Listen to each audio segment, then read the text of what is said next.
The rich husband thought he was in control, bringing his pregnant mistress to the family dinner, simply to humiliate his wife. But what he didn't know was that she had a revelation so devastating it made his heart race and ice run down his spine. The crystal champagne flute trembled slightly in Adeline Sterling's perfectly manicured hand. To anyone watching, it might have seemed like a minor tremor, nothing worth noting at the black tie gala of Sterling Industries' quarterly investors meeting. But Adeline knew her own body too well. Something was wrong. Her husband William's hand rested at the small of her back as they greeted New York's financial elite. But the pressure felt different tonight, distracted, performative. His eyes, usually locked on whoever he was charming, kept drifting to his phone, checking it with increasing frequency. "Darling, Senator Blackwood wants to discuss the new energy initiative," William whispered, his breath hot against her ear. His cologne, not his usual Clive Christian, lingered in her nostrils as he pulled away. "Keep the Goldmans entertained, will you? They're considering doubling their investment." Adeline's smile never faltered. "Of course." As William disappeared into the crowd of tuxedos and evening gowns, Adeline navigated toward the Goldmans with practiced grace. Her emerald green Valentino dress, the color carefully chosen to complement Sterling Industries' brand palette, whispered against the marble floor of the Metropolitan Museum of Art's Temple of Dender, which they had rented exclusively for the evening. "Eleanor, Richard, how wonderful to see you both," Adeline said, her voice perfectly modulated to convey both warmth and sophistication. "I trust the new portfolio adjustments have been satisfactory?" As Richard Goldman launched into market talk, Adeline performed her role flawlessly, while her mind worked on another problem entirely. 3 feet away, her husband's executive assistant, Vanessa, was frantically typing on her tablet, occasionally glancing up at William with a worried expression that didn't match the supposedly smooth operations of the evening. Eleanor Goldman touched Adeline's arm. "You've done wonders with the Sterling Foundation this year. The new children's hospital wing. I was moved to tears at the opening." "That's incredibly kind of you, Eleanor. The foundation means everything to me," Adeline replied, meaning it. The philanthropic arm of Sterling Industries had become her domain over the 10 years of her marriage, the one place where William gave her true autonomy. Across the room, William threw his head back in laughter at something the senator said, but his eyes remained cold, calculating. Adeline recognized that look. It was the same expression he'd worn 7 years ago when he orchestrated the hostile takeover of their biggest competitor, just before he fired everyone in the executive suite. "If you'll excuse me," Adeline said to the Goldmans, "I need to check on the silent auction. The Médecins Sans Frontières fundraising is tracking well above our goal."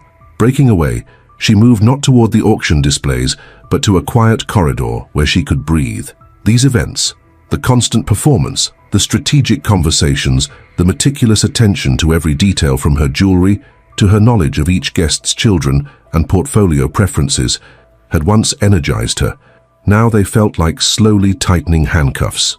10 years ago, when she'd first met William Sterling at Columbia Business School, she couldn't have imagined this life. She'd been Adeline Hayes then, brilliant and ambitious, with a full scholarship and dreams of revolutionizing renewable energy financing. William had been the golden boy, 4th-generation Sterling, heir to an energy empire transitioning to green technology under his father's innovative vision. Their courtship had been a whirlwind. She still remembered their 3rd date, when he'd taken her to the Sterling Industries executive floor after hours. "One day, all of this will be mine," he'd told her, gesture encompassing the Manhattan skyline visible through floor-to-ceiling windows. "And I want you beside me when it happens." 6 months later, they were engaged. Richard Sterling, William's father, had taken an immediate liking to her, appreciating her sharp mind and ethical approach to business. "You'll keep this company honest," he told her at their engagement party, his voice already weakened by the cancer that would take his life just 2 years later. The merger of their lives had seemed perfect, her intelligence and compassion complementing William's ruthless business acumen and family legacy. The New York Times business section had called them the Sterling Standard, the ideal power couple for a new generation of socially conscious capitalism. Adeline leaned against the cool marble wall away from prying eyes and allowed her mask to slip for just a moment. When had things begun to change? When had William's ambition curdled into something darker? Perhaps it was after his father died. Richard Sterling had been the moral compass of the company, insisting that their transition to renewable energy be genuine, not just a marketing ploy. William had grieved, certainly, but he'd also seemed relieved. Without his father's oversight, subtle changes began creeping into Sterling Industries' operations. Environmental compliance became a budget item to minimize. Community commitments became photo opportunities rather than substantive partnerships, and their marriage began changing too. Mrs. Sterling, Vanessa appeared at the end of the corridor, tablet clutched to her chest. The auction is closing in 20 minutes. Mr. Sterling thought you'd want to be present for the final bids. Thank you, Vanessa. Adeline straightened, mask back in place.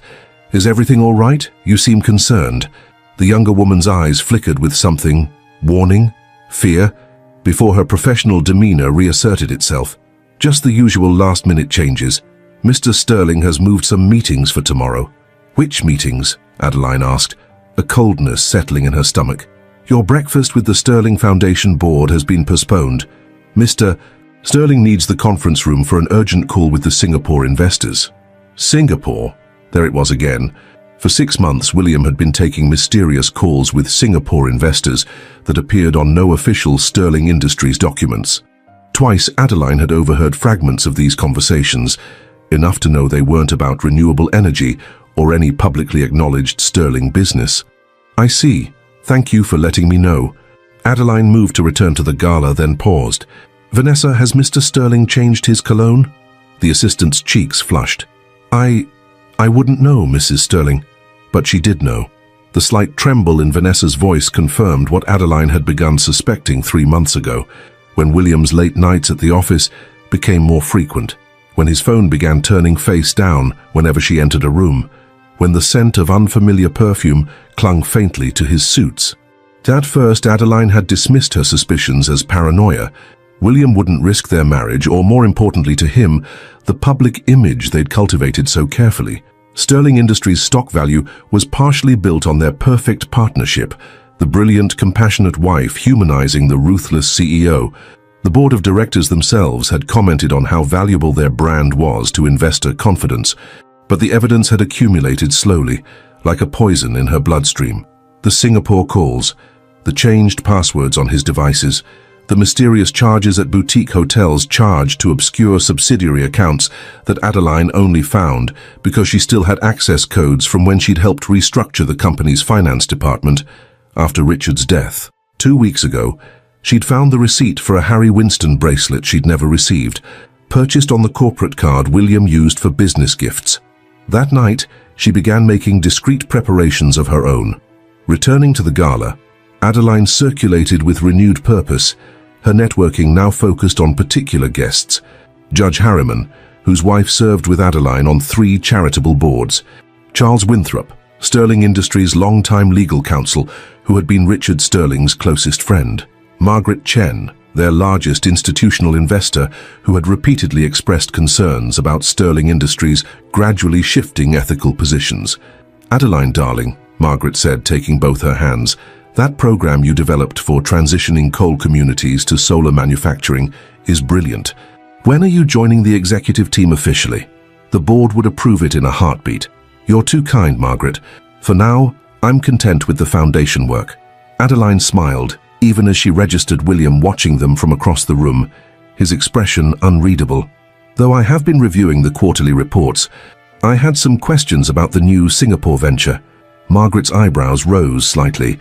Singapore venture? That's not come before the board. My mistake, Adeline replied smoothly. I must have misunderstood something William mentioned. The evening continued its choreographed perfection, but now Adeline observed everything with heightened awareness.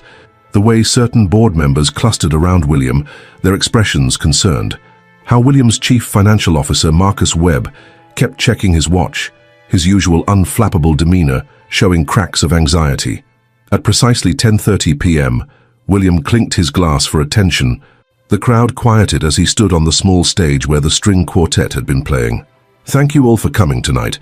Sterling Industries has always valued transparency with our investors and partners.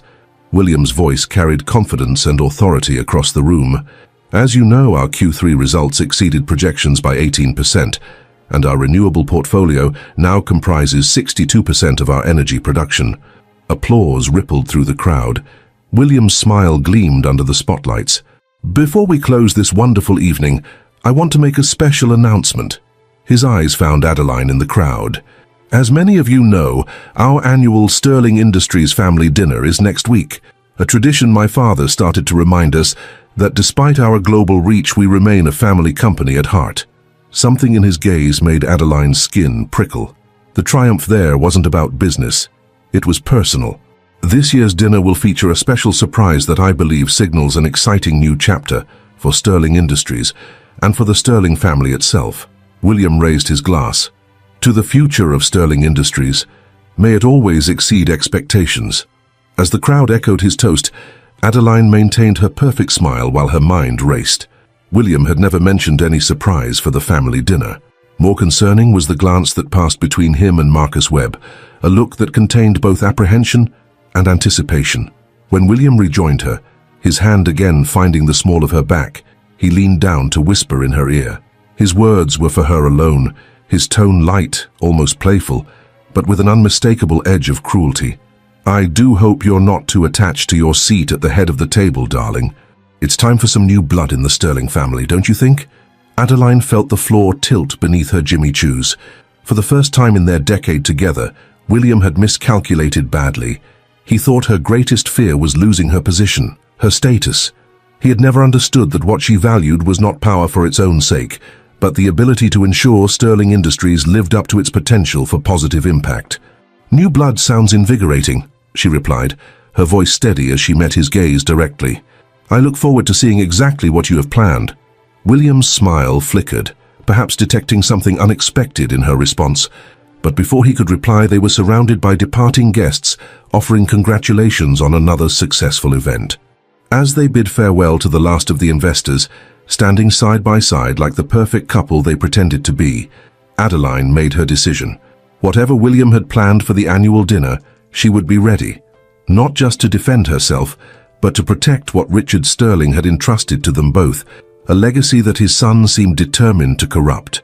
The game was changing, and Adeline Sterling wasn't going to be just a pawn anymore. William had always underestimated her, seeing only the perfect corporate wife he had shaped. He'd never bothered to look deeper, to remember the brilliant strategist he'd fallen in love with at Columbia. That had been his first mistake. Now he was about to make another one. The Sterling family dining room, with its 20-foot ceilings and panoramic views of Central Park, had witnessed decades of power plays and corporate maneuvering disguised as family gatherings. Tonight's annual dinner was no exception, though Adeline suspected this particular evening would eclipse all previous Sterling drama. For the past week, she had methodically prepared for whatever surprise William planned to unveil. Her preparations included discreet meetings with Charles Winthrop, Sterling Industries' longtime legal counsel, and securing copies of key financial documents from the company archives. Documents that shouldn't exist, records of transactions through shell companies in Singapore, Panama, and the Cayman Islands. As she arranged the final place settings, Limoges china on Flemish lace tablecloths, each setting accented with arrangements of white orchids, Adeline couldn't help but appreciate the irony. William had always insisted these dinners remain in their home rather than a restaurant, ostensibly to maintain the family business atmosphere Richard Sterling had valued. In reality, it was because William preferred conducting his power plays on territory he controlled. Mrs. Sterling, the first guests have arrived, announced Harriet, their housekeeper of 8 years. Thank you, Harriet. I'll be right there. Adeline smoothed down her Chanel dress, navy blue, conservative but impeccably tailored, and touched the pearl necklace that had belonged to Richard Sterling's mother. A deliberate choice for tonight, a reminder of legacy. In the foyer, Marcus Webb and his wife Claire were handing their coats to the staff.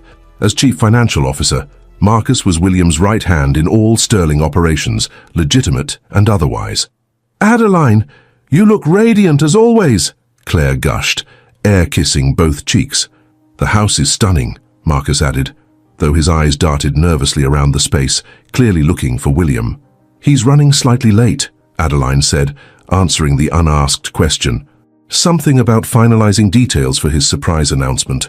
Marcus's expression tightened momentarily before he forced a smile. Yes, big night for Sterling Industries.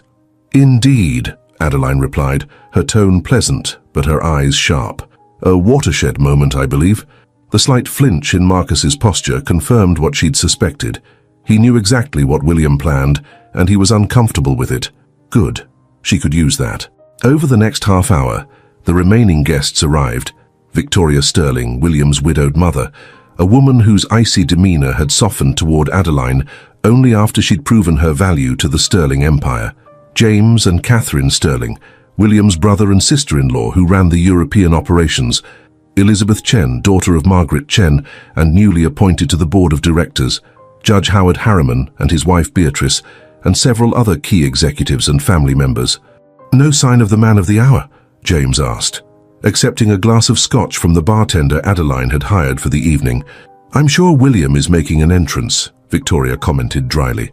At 72, she remained a formidable presence, her silver hair swept into an elegant chignon, her posture military straight. You know William, Adeline replied with a practiced laugh. He does love his dramatic timing. The group moved to the living room for pre-dinner drinks, the conversation flowing around topics carefully selected to avoid anything too controversial. The latest exhibition at the Whitney, the performance of various prep schools where their children were enrolled, the unseasonably warm October weather. Adeline circulated with practiced ease, all while keeping one eye on the entrance. Unlike the anxious Marcus, she wasn't watching for William. She was calculating what form his surprise would take. The answer came at 7:45 p.m., 15 minutes past the scheduled dinner time. The elevator doors opened and William strode in, his custom Tom Ford suit impeccable as always. But he wasn't alone. A collective hush fell over the room as a young woman stepped out behind him. She was perhaps 25, with glossy chestnut hair and delicate features. Her black dress was expensive but tasteful, clearly chosen to downplay rather than emphasize her very visible pregnancy. At least 6 months along, Adeline estimated clinically. William's smile contained equal parts triumph and malice as he guided the woman forward with his hand at the small of her back, the same proprietary gesture he used with Adeline at public events.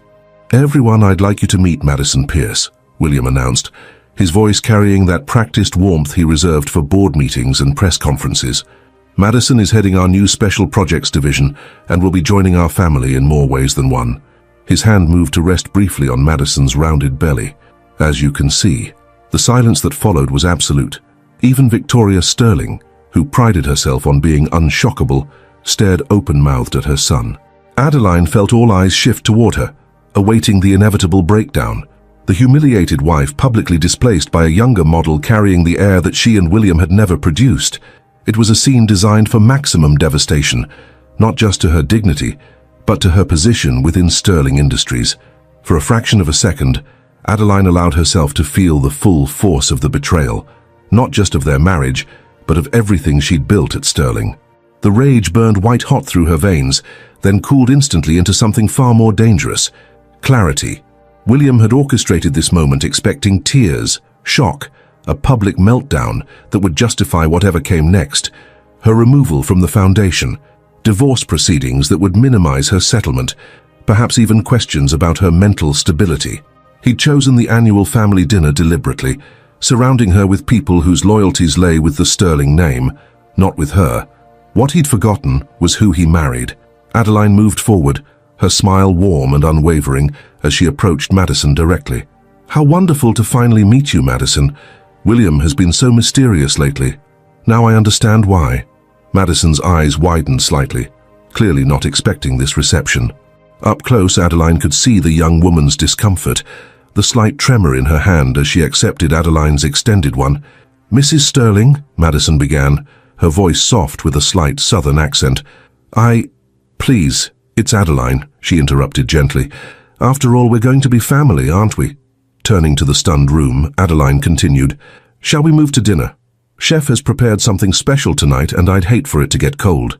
William's expression flickered between confusion and annoyance as Adeline took Madison's arm and guided her toward the dining room. This clearly wasn't the script he'd prepared for. You're not upset? Madison whispered, barely audible. We'll have plenty of time to discuss everything, Adeline replied quietly. But right now you look like you could use a comfortable seat and perhaps some water instead of wine. As they entered the dining room, Adeline made a swift decision. "Madison, why don't you sit here beside me? I've always found this chair has the best support for the lower back." It was her own chair, at the opposite end of the table from William, a power position, and by placing Madison beside her rather than next to William, she was sending a clear message to everyone present. She wasn't relinquishing control of this narrative. William's jaw tightened as he took in the new seating arrangement, but he could hardly object without looking petty. The other guests filed in silently, the tension so thick it seemed to alter the room's gravity.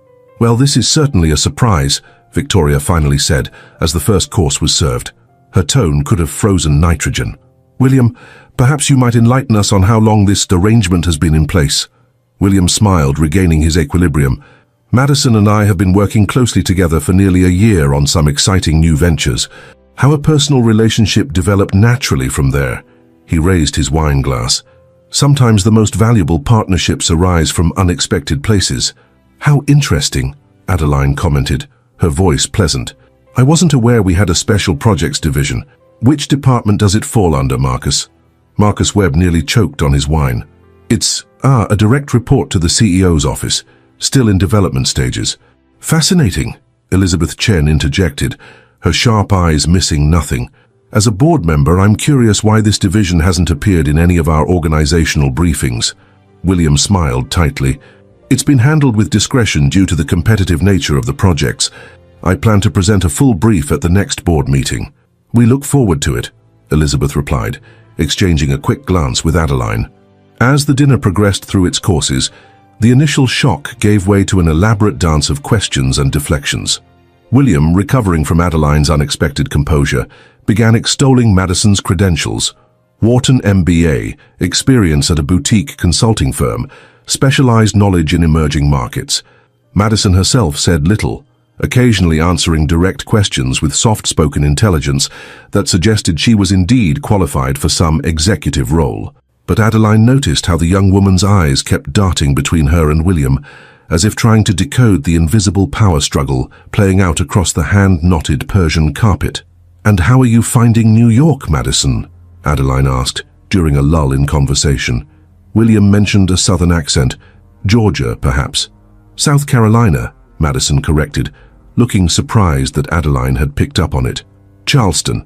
And New York is overwhelming sometimes, but exciting." "I felt the same way when I first arrived for business school," Adeline said warmly. "If you ever need a guide to the city's quieter corners, I'd be happy to show you around. There are some lovely prenatal yoga studios in the village that helped several of my friends through their pregnancies."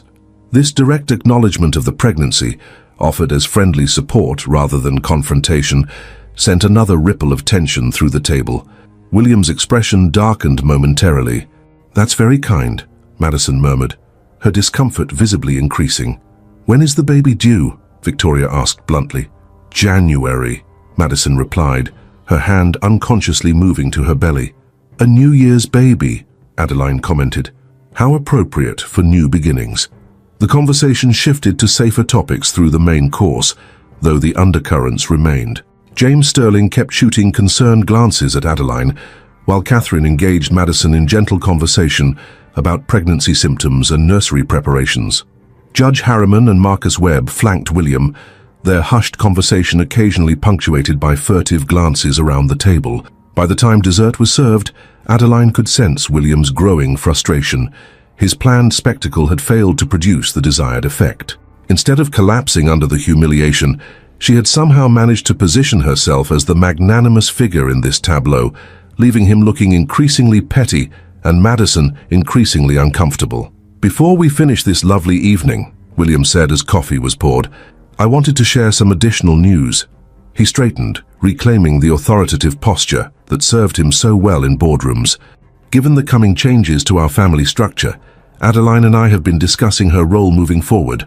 We both feel it makes sense for her to step back from certain Sterling Industries responsibilities to focus on her personal interests." And there it was, the second part of his plan, using Madison and the baby as justification for pushing Adeline out of the company entirely. "How thoughtful of you, William," Adeline replied, setting down her coffee cup with a soft clink against the saucer. "Though I don't recall that particular conversation." A dangerous flash crossed William's eyes. Perhaps not in those exact words, darling, but we've often discussed how stretched thin you've been between the foundation and your board commitments. Actually, Adeline said, rising gracefully to her feet and lifting her water glass, I've been considering my role at Sterling Industries quite deeply lately. The room stilled, everyone's attention fixed on her. This was the moment William had been waiting for, the emotional breakdown, the public concession of defeat. Instead, Adeline smiled and looked around the table, making eye contact with each person present. I'd like to propose a toast to Sterling Industries and to the legacy that Richard Sterling created, a legacy of innovation, integrity, and impact. Several people murmured in agreement, raising their glasses. William's expression remained wary. Richard once told me that a company is only as strong as its moral foundation, Adeline continued.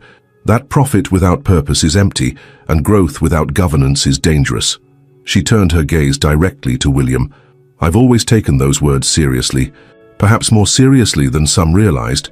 She raised her glass higher. To new beginnings indeed, and to the truth, which has a way of coming to light, no matter how deeply it's buried. The toast hung in the air, loaded with meaning that few present fully understood. Yet, William's knuckles had turned white around his wine stem, his smile frozen in place as he tried to decipher the threat beneath her words. Madison Pierce, watching this exchange with wide eyes, slowly raised her water glass. To the truth, she echoed softly, her gaze meeting Adeline's with something that might have been understanding or warning.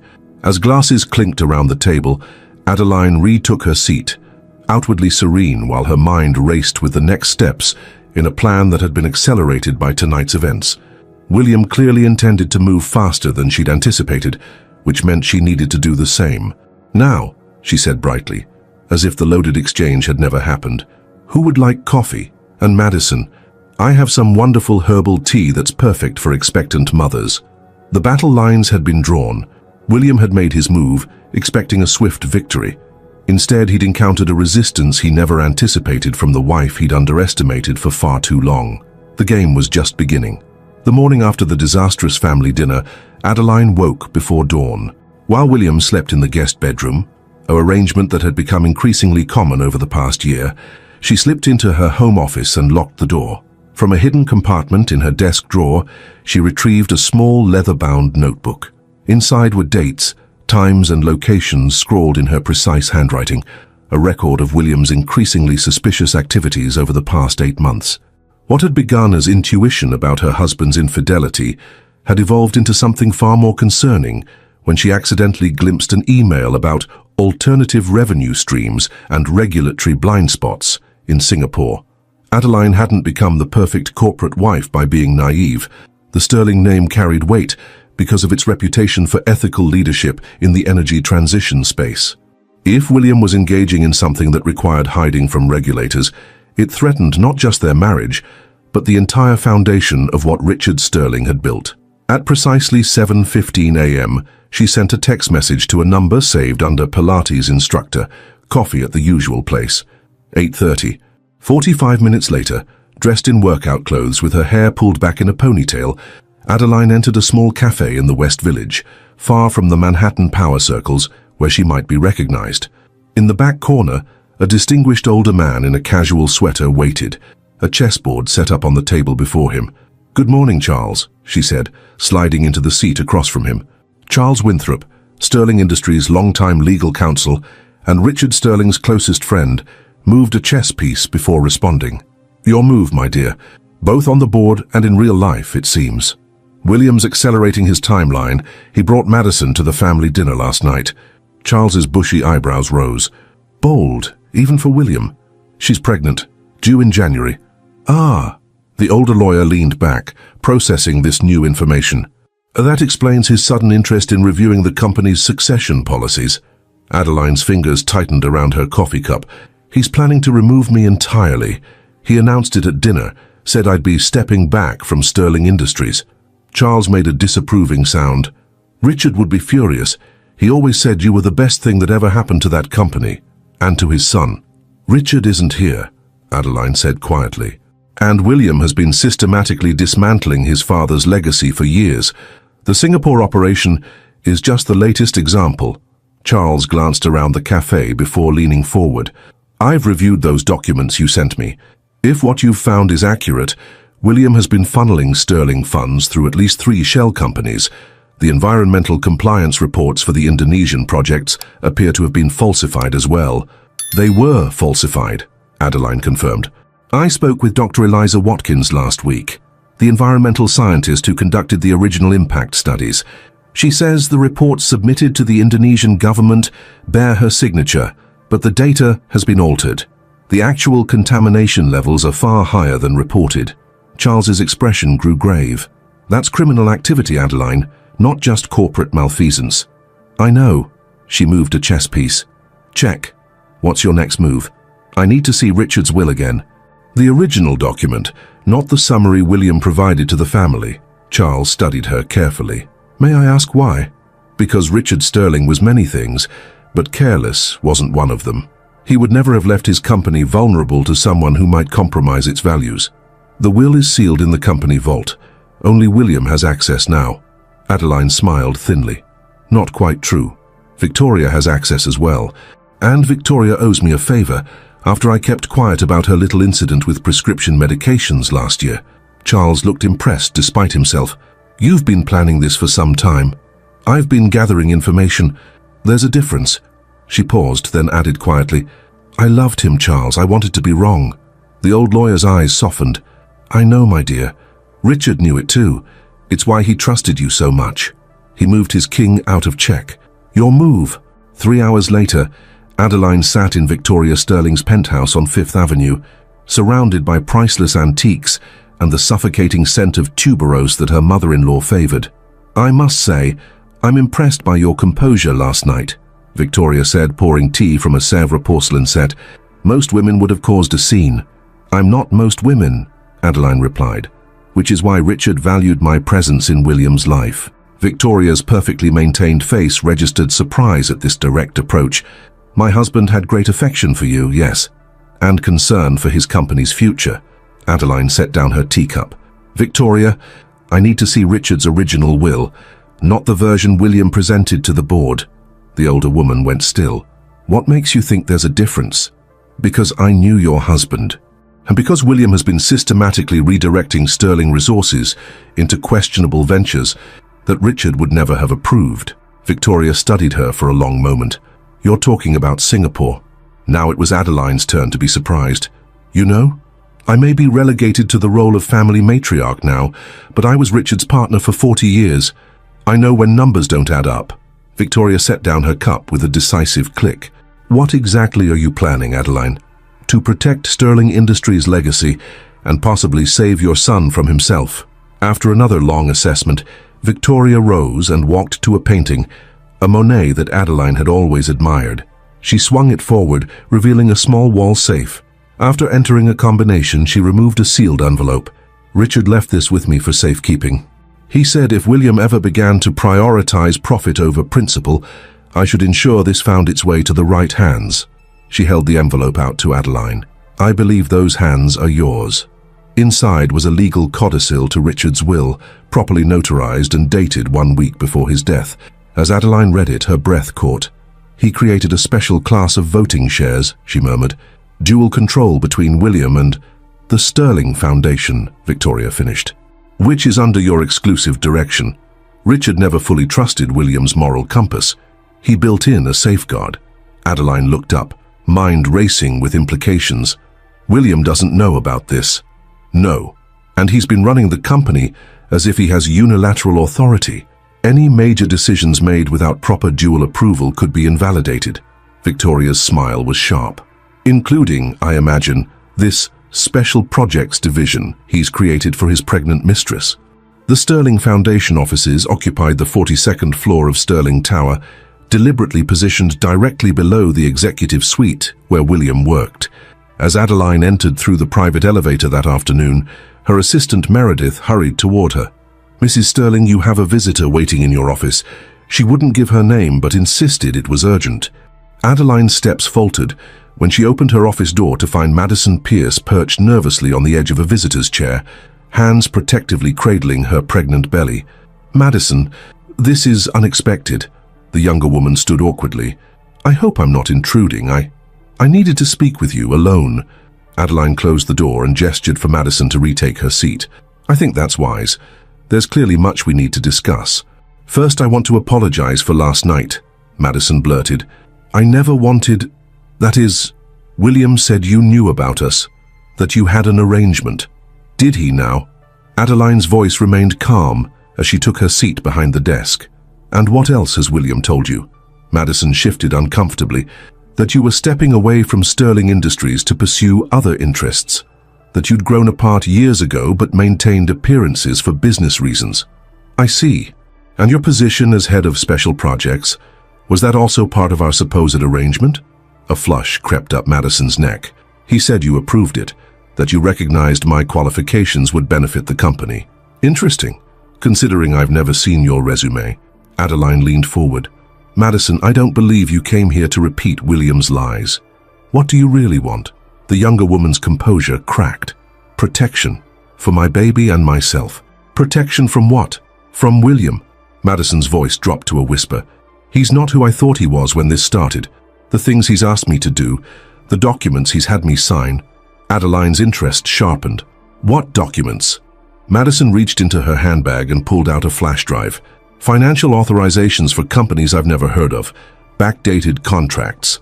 Environmental compliance certificates that I'm supposedly qualified to verify, though I have no scientific background. Her hands trembled. When I questioned him, he said it was all standard business practice, but you're smart enough to recognize fraud when you see it, Adeline finished. Why are you bringing this to me?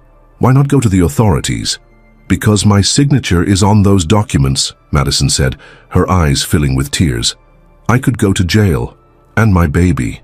She placed the flash drive on the desk.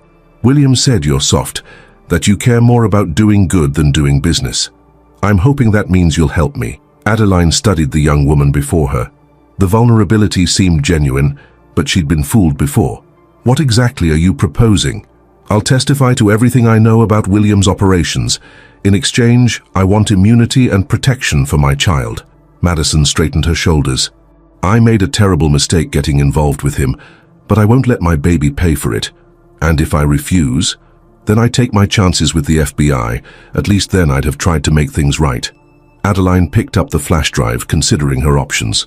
Madison could be telling the truth, or this could be an elaborate trap orchestrated by William to catch her investigating him. I'll need time to verify this information, she finally said, and I'll need your complete cooperation. Madison nodded eagerly. Anything you need. Start by telling me everything you know about Singapore. By late afternoon, William had begun to sense something was wrong. His calls to Madison went straight to voicemail. The preliminary paperwork he'd sent to remove Adeline from the Sterling Foundation board remained unacknowledged, and most concerning of all, Elizabeth Chen had requested an urgent meeting to discuss governance concerns ahead of next week's board session. When his private elevator opened directly into his penthouse office suite, he was surprised to find James waiting for him. Bit early for a family visit, isn't it? William said, tossing his suit jacket over a chair. His brother didn't smile. What the hell are you doing, Will? You'll need to be more specific. Madison Pierce, the pregnancy? Ambushing your wife at the family dinner? James counted off on his fingers. And now I hear rumors you're trying to push Adeline out of the foundation. Have you lost your mind? William poured himself a scotch. My personal life is my business. As for the foundation, Adeline's time is better spent elsewhere now that we're restructuring. Restructuring without board approval? James crossed his arms. Dad would be ashamed. Dad's dead, William snapped, and I'm running this company now. We can't afford to waste resources on feel-good projects that don't generate revenue. The foundation isn't a feel-good project. It's central to our corporate identity, and Adeline has leveraged it to open markets we couldn't otherwise access. William waved dismissively. Markets with minimal returns and maximum regulatory headaches. The real money is in Singapore and Indonesia now. James frowned. Those operations aren't even in our quarterly reports. They're still in development. You'll be briefed when necessary. Like how Adeline will be briefed on her own removal? James shook his head. You're making a mistake, Will. Adeline isn't just your wife. She's respected throughout the industry. The board trusts her. Investors trust her. They trust the Sterling name, William corrected. which will soon be carried by my child with Madison, not by a woman who couldn't even fulfill the basic duty of providing an heir. The slap of the door was his only warning before Adeline's voice cut through the room like ice. Is that what this is about? My failure to produce a sterling heir? Both men turned to see her standing in the doorway, her expression composed, but her eyes blazing. Adeline, William recovered quickly, we were just discussing foundation matters. No, you were discussing my removal and my apparent reproductive shortcomings. She stepped into the room, nodding to James. Would you excuse us? My husband and I need to talk. James glanced between them, clearly uncomfortable. Are you sure? Quite sure, Adeline replied. This won't take long. After James's reluctant departure, William leaned against his desk with practiced casualness. Come to accept the inevitable, darling? On the contrary, I've come to give you one chance to salvage what's left of your father's legacy, and possibly your freedom. William's smile faltered. What are you talking about? Singapore, Indonesia, the falsified environmental reports, the offshore accounts. Adeline approached his desk and set down a thick folder. Shall I continue?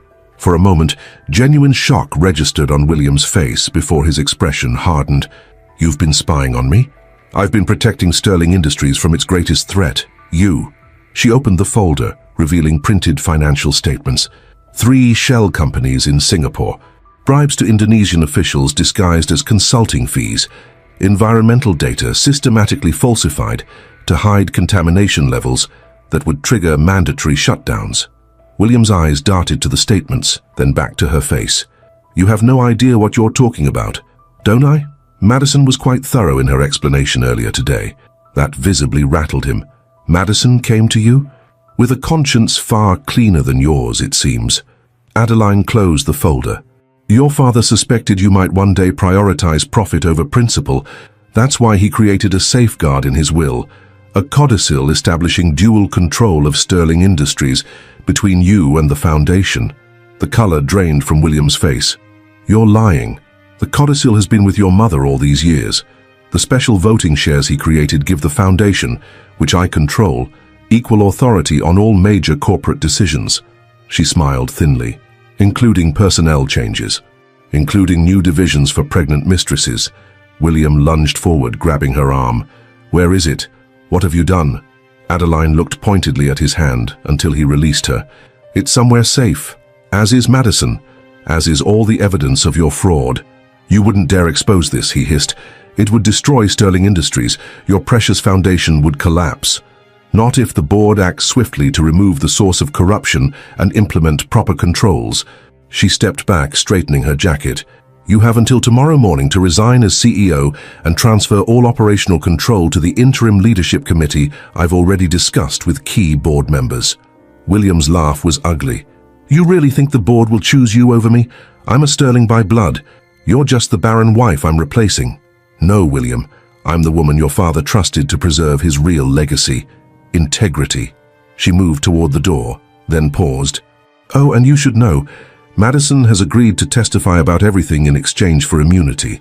The real question is whether you'll be facing civil penalties or criminal charges. As she reached for the door handle, William called after her, desperation edging into his voice. What do you want, Adeline? Money? Your position at the Foundation guaranteed? Name your price? She turned back, her expression almost pitying. That's always been your mistake, William. Believing everything and everyone has a price. She opened the door. Some things are simply priceless, like integrity, like legacy, like justice. Adeline walked out, closing the door firmly behind her. In her hand was a flash drive containing everything she needed. Financial records, falsified reports, and Madison's sworn statement detailing William's instructions to facilitate fraud across multiple jurisdictions. The Sterling Empire was about to undergo its most significant transition since Richard's death, and this time, it would be guided by the values its founder had always intended, with or without his son at the helm. The next morning, Adeline's private line rang at 5:17 a.m. Charles Winthrop's voice was tight with urgency. They're moving against you. William called an emergency executive committee meeting for 7 a.m. Adeline sat up in bed, instantly alert. On what grounds?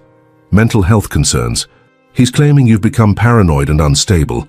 making wild accusations due to emotional distress over his new relationship. She almost laughed at the predictability. Let me guess, he has a psychiatric evaluation to support this claim. From Dr. Philip Morrow, Charles confirmed. Backdated to make it appear you've been under observation for months. Dr. Morrow, the same psychiatrist who had conveniently declared Richard Sterling competent to sign revised business documents while heavily medicated during his final weeks. William was recycling old tactics. Who's attending this meeting? The inner circle only. Marcus Webb, James, Victoria, and 3 board members loyal to William. Adeline was already moving to her closet, phone pressed to her ear. Is Elizabeth Chen invited? No, nor Judge Harriman. William's being selective. As expected.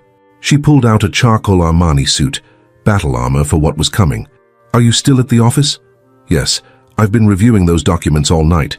Adeline, it's worse than we thought. The Singapore operation isn't just about tax evasion. They're laundering money for a mining consortium with ties to organized crime. Her hand froze on a silk blouse. Are you certain?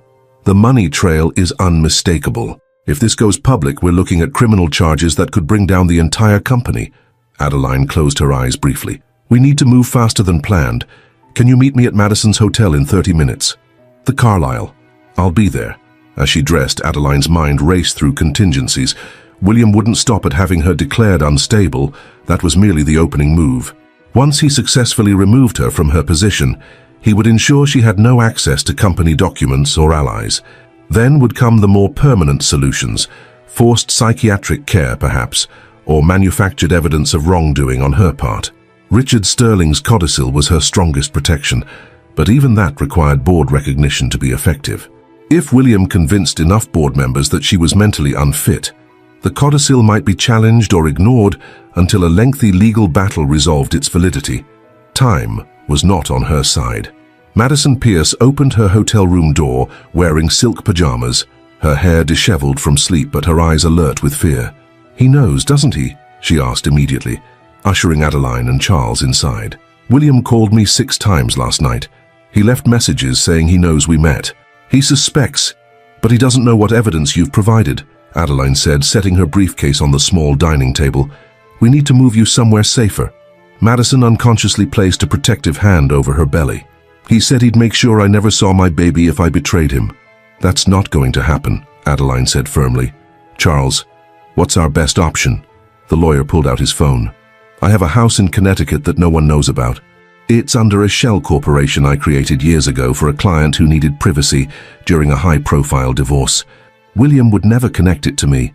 Will that be enough? Madison asked, her voice trembling slightly. You don't know how far he'll go. Adeline studied the younger woman, seeing genuine terror in her eyes. You're right. I probably don't know everything he's capable of. Why don't you tell me?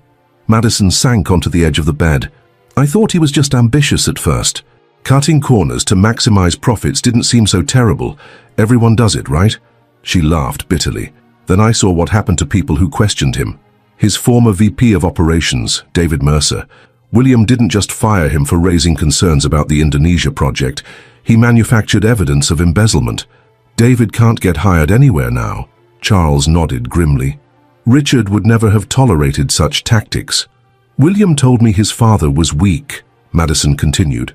That Richard could have built Sterling Industries into something 10 times larger if he hadn't been so obsessed with ethical considerations.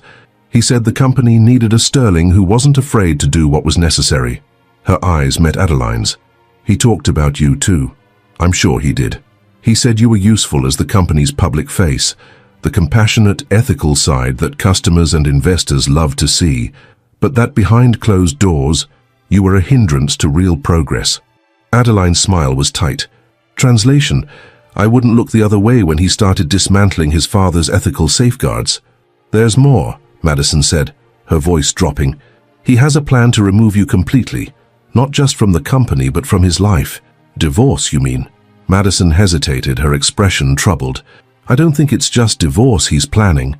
A heavy silence filled the room as the implications settled. Charles cleared his throat. All the more reason to act quickly. Madison, pack what you need. My driver will take you to Connecticut while we deal with William. As Madison gathered her things, Adeline sat at the small desk, reviewing the documents they'd compiled. She paused at a transaction record showing $12 million transferred from Sterling subsidiaries to a company called Azure Horizon Limited. Charles, what do we know about Azure Horizon? The lawyer looked up from his phone. Not much. It's registered in the Cayman Islands. Appeared about 8 months ago. Why? Adeline tapped the document. These transfers are coded as security consulting, but they're oddly structured. Small enough to avoid triggering automatic regulatory reviews, but frequent, and they started exactly when William began pushing for control of our Indonesian operations. Madison froze in the act of folding a sweater. Azure Horizon, she repeated. I've heard that name. William had me sign authorization for payments to them just last week. Did he explain what they do? He said they were specialists who ensured our Indonesian operations ran smoothly. Her eyes widened with sudden understanding. Oh, God. They're fixers, aren't they? People who handle problems? Charles moved to examine the documents. These payment structures are consistent with how corporations typically funnel money to private security firms that operate in legal gray areas, the kind that provide solutions to regulatory or personnel issues. A chill ran through Adeline. William wasn't just committing financial fraud. He was potentially involved with people who solved problems permanently. We need to make copies of everything, she said, her voice steady despite the fear coiling in her stomach. And we need to get Madison out of here now. 3 hours later, with Madison safely on her way to Connecticut with armed private security Charles had arranged, Adeline strode into Sterling Tower. She had deliberately bypassed the emergency meeting William had called, instead going directly to Elizabeth Chen's office on the 38th floor. Elizabeth, the newest and youngest board member, had been Margaret Chen's choice to represent their family's substantial investment in Sterling Industries. At 34, she had already earned a reputation as a financial prodigy with an unwavering ethical compass. This is quite the morning, Elizabeth said, gesturing Adeline to a seat. William has been calling every board member claiming you've had some kind of breakdown. He's even sent a formal recommendation for a medical leave of absence. I imagine he has, Adeline replied, opening her portfolio. Before we discuss that, I'd like to show you something. For the next 40 minutes, Adeline methodically laid out the evidence of William's financial malfeasance, from the Singapore shell companies to the Indonesian environmental fraud. She concluded with Richard Sterling's codicil establishing dual control of the company. Elizabeth listened in silence, her expression growing increasingly grave. When Adeline finished, she leaned back in her chair. If even half of this is true, Sterling Industries is facing an existential crisis. Yes, which is why I'm coming to you first. Before taking this to the full board, your family's investment in Sterling is substantial, and your mother has always valued ethical governance above all else. Elizabeth tapped her pen against her desk, thinking. William will claim these documents are fake, that you've manufactured evidence due to emotional distress over his new relationship. He will. And the pregnant girlfriend? She's willing to testify against him? She is. She's afraid of what he might do when he realizes the extent of her cooperation. Based on these payments to Azure Horizon, her fear seems justified. Elizabeth set down her pen decisively. I need to call my mother. While Elizabeth conferred with Margaret Chen, Adeline received a text from Charles. William looking for you everywhere. Security has been instructed to escort you to his office on site, claiming medical concern, followed by another. Judge Harriman reviewing codicil. Says legally sound, but William filing emergency injunction, claiming you obtained it fraudulently. William was moving quickly, using every resource at his disposal to neutralize her before she could present her evidence to the board. Elizabeth ended her call and turned to Adeline with newfound determination. My mother agrees we need to act immediately. The Chen family's support alone isn't enough, though. We need more board members on our side before the emergency meeting William has called for 2 p.m. today. Who can we count on? Judge Harriman is a definite ally. James might support you over William, especially if Victoria does. That gives us 4 votes, including mine. We need 7 for a majority, Adeline calculated, and William already has 3 in his pocket. 4 or 5, most likely, Elizabeth corrected. He's been cultivating relationships with the newer board members for months. Private dinners, golf outings, investment tips. Adeline's phone buzzed with another text. W claiming codicil invalidated by subsequent agreement R signed before death. Producing document now. Need original copy of codicil immediately. The walls were closing in. William was creating documentation to counter every move she made. "I need to get to Victoria," Adeline said, standing. "She has the original codicil." "How, you can't go yourself," Elizabeth warned. "Security will intercept you." "Then we need someone William wouldn't suspect." Adeline hesitated, then made a decision. "Can you reach James Sterling directly, without William knowing?" By noon, Adeline had established a temporary command center in Charles Winthrop's private law office, 12 blocks from Sterling Tower. James Sterling arrived looking harried, his normally immaculate appearance showing signs of strain. "This better be good, Adeline. I just walked out of a meeting with William and the executive committee where they were discussing your mental health treatment options. Did they vote on anything?" "Not yet. William wanted to, but Mother insisted we needed more information from medical professionals." James loosened his tie. "She's stalling for you, though I don't think she realizes it." "She knows exactly what she's doing," Adeline replied. "Did you bring what I asked for?" James produced a sealed envelope from his inner suit pocket. "Mother said to tell you she's sorry she didn't give you this sooner. She thought William would eventually grow into the man Dad believed he could be." Inside was the original codicil to Richard Sterling's will, along with a handwritten letter addressed to Adeline. "My dear Adeline, if you're reading this, then my son has forced a choice between family loyalty and company integrity. I have always believed that William's brilliant mind would eventually be tempered by the wisdom that comes with responsibility. If Victoria has given you this letter, then that hope has proven false. The enclosed documents place Sterling Industries' future in your hands as much as William's. Use this power wisely, not for vengeance but for stewardship of what our company can mean to the world. With faith in your judgment." Richard Sterling. Adeline folded the letter carefully and returned it to the envelope, emotion threatening to break through her composed exterior. Richard had trusted her with his life's work. She would not fail him now. "James, I need to know where you stand," she said, facing her brother-in-law directly. Not as William's brother, but as a Sterling Industries executive and board member. James ran a hand through his hair, conflict evident on his face. "I love my brother, Adeline, but if what you're showing me is true, these offshore accounts, the environmental fraud, this isn't just about family drama. It's criminal." "It is," Charles confirmed, spreading additional documents across the conference table. "The Indonesian environmental data alone constitutes criminal fraud. If these toxicity levels were accurately reported, the entire operation would be shut down immediately." James studied the figures, his expression darkening.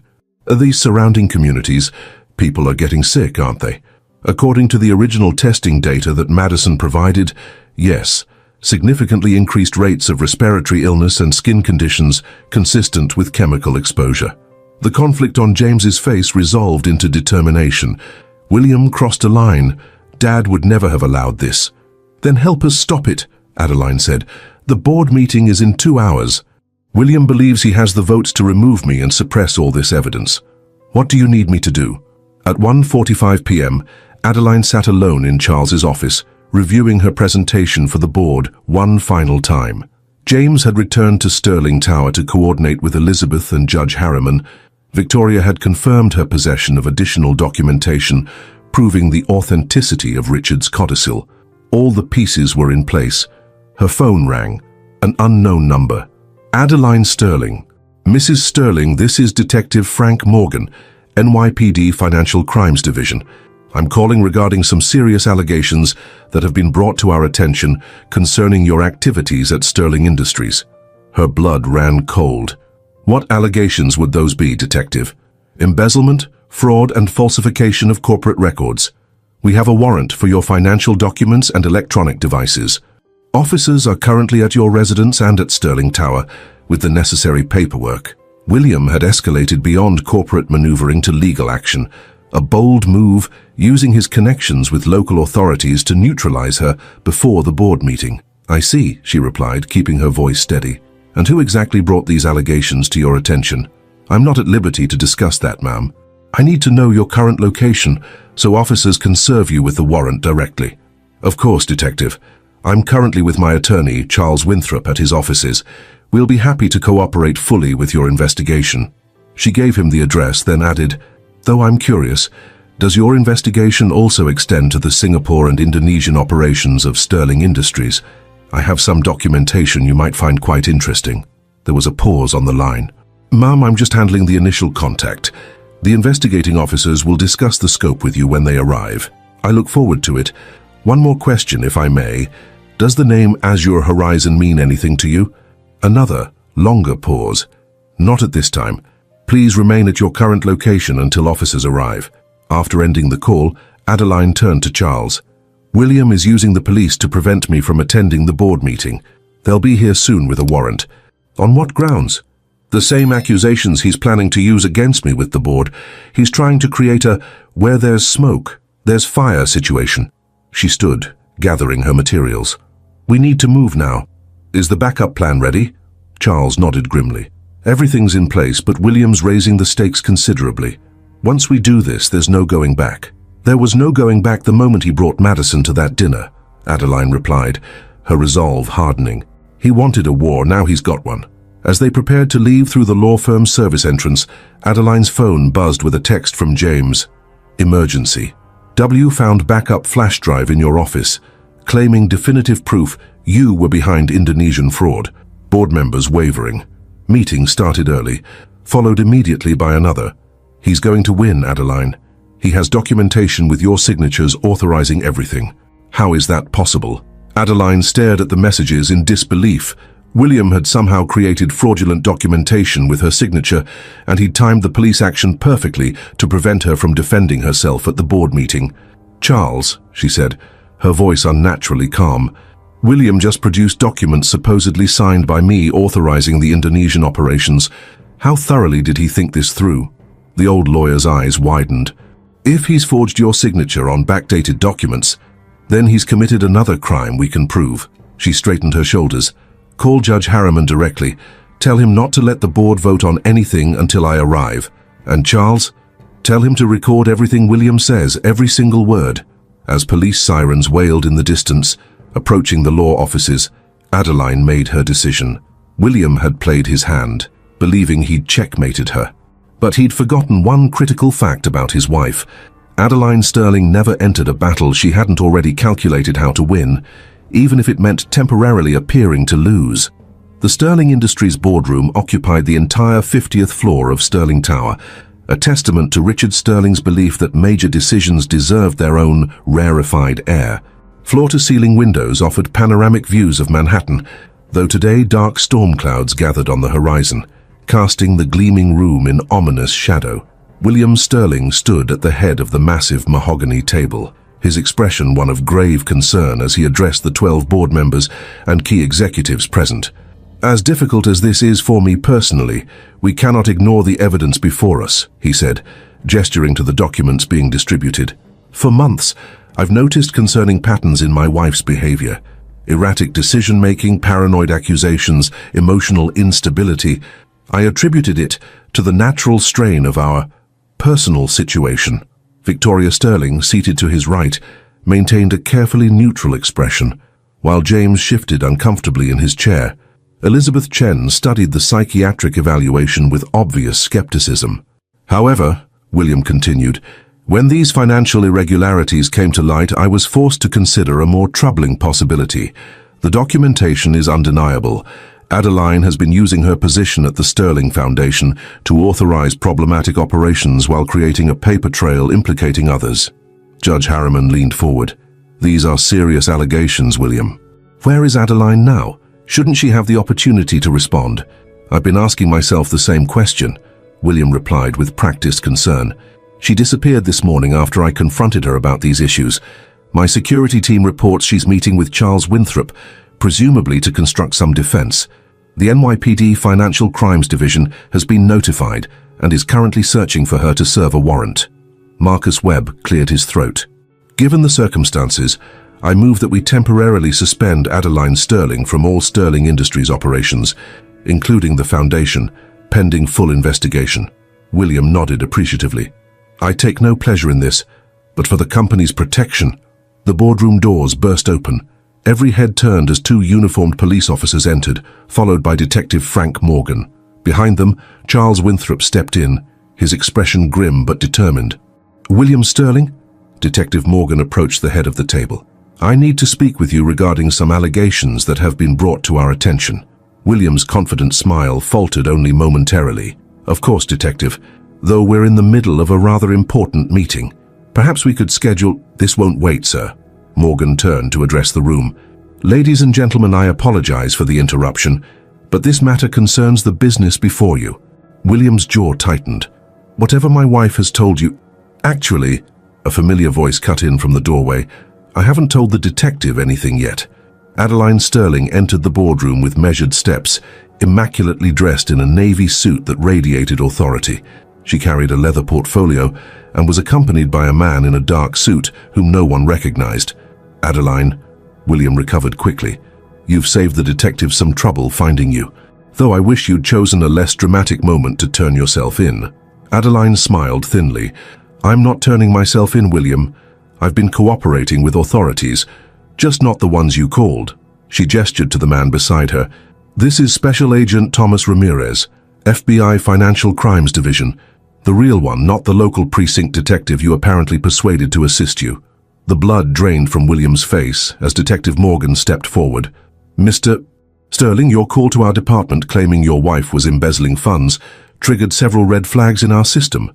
When Mrs. Sterling mentioned Azure Horizon during our conversation, it matched an ongoing federal investigation. What federal investigation? William demanded, looking between the officers. This is absurd. My wife is clearly having some kind of breakdown. William, Charles Winthrop interrupted, I suggest you stop talking now. Anything you say in this room is being recorded with the permission of Judge Harriman, who as a board member has legal authority to consent to such recording in a corporate setting. Judge Harriman nodded grimly. I authorized the recording when Mr. Winthrop informed me of the seriousness of the allegations against both parties. William gripped the back of his chair, knuckles whitening. This is a desperate attempt by my wife to deflect from her own misconduct. I have documentation proving she authorized the Indonesian operations. Her signatures are on every critical document. That's what I'd like to discuss, Agent Ramirez said, placing his briefcase on the table. Mrs. Sterling approached the FBI 3 weeks ago with concerns about fraudulent documentation being created in her name. As a precautionary measure, we examined several recently submitted corporate filings. He pulled out a folder and removed several documents bearing Adeline's signature. Our forensic analysts identified these as sophisticated forgeries. The signatures were digitally transposed from legitimate documents and adjusted to match the dates in question. William's expression hardened. This is preposterous.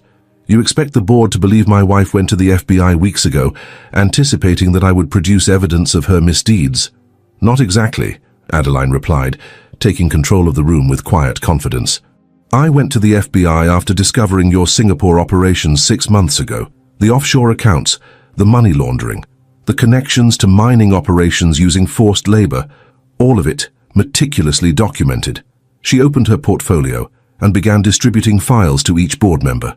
The FBI has been building their case ever since with my full cooperation. The board members began examining the documents, murmurs of shock rippling around the table. Elizabeth Chen looked up first. These transfers, millions diverted through shell companies. This isn't just creative accounting, it's criminal. It was necessary, William snapped, his composure cracking. The regulatory environment in these regions makes conventional operations impossible. Every energy company does this. I just had the courage to maximize the opportunity. A collective intake of breath followed this inadvertent admission. Agent Ramirez raised an eyebrow, making a note in his small notebook. Adeline continued calmly. When William brought Madison Pierce to our family dinner and announced his intention to remove me from Sterling Industries, I realized he was accelerating his timeline. He needed me gone before the quarterly audit that would have revealed discrepancies I'd been quietly tracking. Victoria Sterling finally spoke, her voice cold with disappointment. Is this true, William? You deliberately humiliated Adeline to facilitate fraud? William's eyes darted around the room, calculating his remaining options. Mother, don't be naive. Dad built this company by taking risks. The only difference is that I had the vision to see bigger opportunities. Yes, I bent some rules. Show me a successful company that hasn't. He straightened, regaining some confidence. As for Madison, that was personal. Adeline failed to provide an heir for the Sterling legacy. I found someone who could. How convenient that she also signed whatever documents you put in front of her, Adeline observed. She understood business necessities, unlike you with your ethical hand-wringing. William turned to the board members. Everything I've done has been to increase shareholder value. The Indonesian and Singapore operations will double our profits within 2 years. At what cost? James asked quietly. The environmental reports you falsified. People are getting sick, Will, children. Acceptable losses in an emerging market, William replied dismissively. They'll be compensated eventually. Judge Harriman shook his head in disgust. Richard Sterling would never have authorized such operations. My father was weak. William's voice rose. He let sentimentality limit this company's potential. I've merely corrected his mistakes. Adeline met Victoria's eyes across the table, receiving a slight nod before she played her final card. Richard wasn't weak, William. He was principled, and far more strategic than you give him credit for. She removed a sealed document from her portfolio and handed it to Judge Harriman. This is the original codicil to Richard Sterling's will, maintained in safekeeping by Victoria Sterling until now. It establishes a special class of voting shares split between the CEO position and the Sterling Foundation, creating dual control over all major corporate decisions. As Judge Harriman verified the document, William's face contorted with rage. This is a forgery. My father gave me full control. I was there when he signed it, William, Victoria interrupted. 1 week before he died. He knew what you might become without proper checks on your authority. The judge looked up from his examination. The document appears authentic, with proper notarization and witnesses. If this is valid, and I believe it is, then William has been operating without proper authority for any major decisions since Richard's death. William slammed his fist on the table. This is absurd. I am Sterling Industries. I've tripled our market cap in 5 years, while secretly building a criminal enterprise that could destroy everything your father created, Adeline countered. She turned to the board. I'm not asking you to take my word for it. The evidence is before you, and the FBI investigation will continue regardless of what happens in this room today. What I'm asking is that you honor Richard Sterling's wish for proper governance of the company that bears his name. The elevator doors opened again, and Madison Pierce stepped into the boardroom, accompanied by Elizabeth Chen's assistant. Her face was pale but determined as she approached the table. William's expression shifted from rage to calculation. Madison, darling, I'm glad you're here. Adeline has been making some troubling claims. I need you to tell the board about her mental state these past few months. Madison met his gaze steadily. Actually, I'm here to confirm everything Adeline has said. What? William's voice dropped dangerously. I've provided the FBI with copies of every document you had me sign, William, including the ones you told me were routine authorizations that turned out to be approvals for bribing officials and falsifying environmental data. She placed protective hands over her pregnant belly. I won't let my child's father be someone who poisons other people's children for profit. William lunged toward her, his control finally shattering completely. You stupid bitch. Do you have any idea what you've done? 2 security officers immediately restrained him as Agent Ramirez stepped forward. Mr. Sterling, I suggest you calm down immediately. Marcus Webb, seeing the way the wind was blowing, hurriedly distanced himself from his former ally. I had no knowledge of these illegal operations. William kept the full scope of these activities hidden from the financial team. That's a lie, William shouted, struggling against the security officers. Marcus authorized every transfer. He created the shell company structure. And that, Agent Ramirez said dryly, is why we recommend not speaking without an attorney present. He nodded to the officers. Take Mr. Webb into a separate room for questioning as well. As Marcus was escorted out, his face ashen, Victoria Sterling rose to her feet. Though her eyes shimmered with unshed tears, her voice remained steady. As the largest individual shareholder of Sterling Industries and widow of its founder, I move that the board vote immediately on the removal of William Sterling as CEO, based on evidence of criminal misconduct and violation of his fiduciary duty. Elizabeth Chen seconded the motion.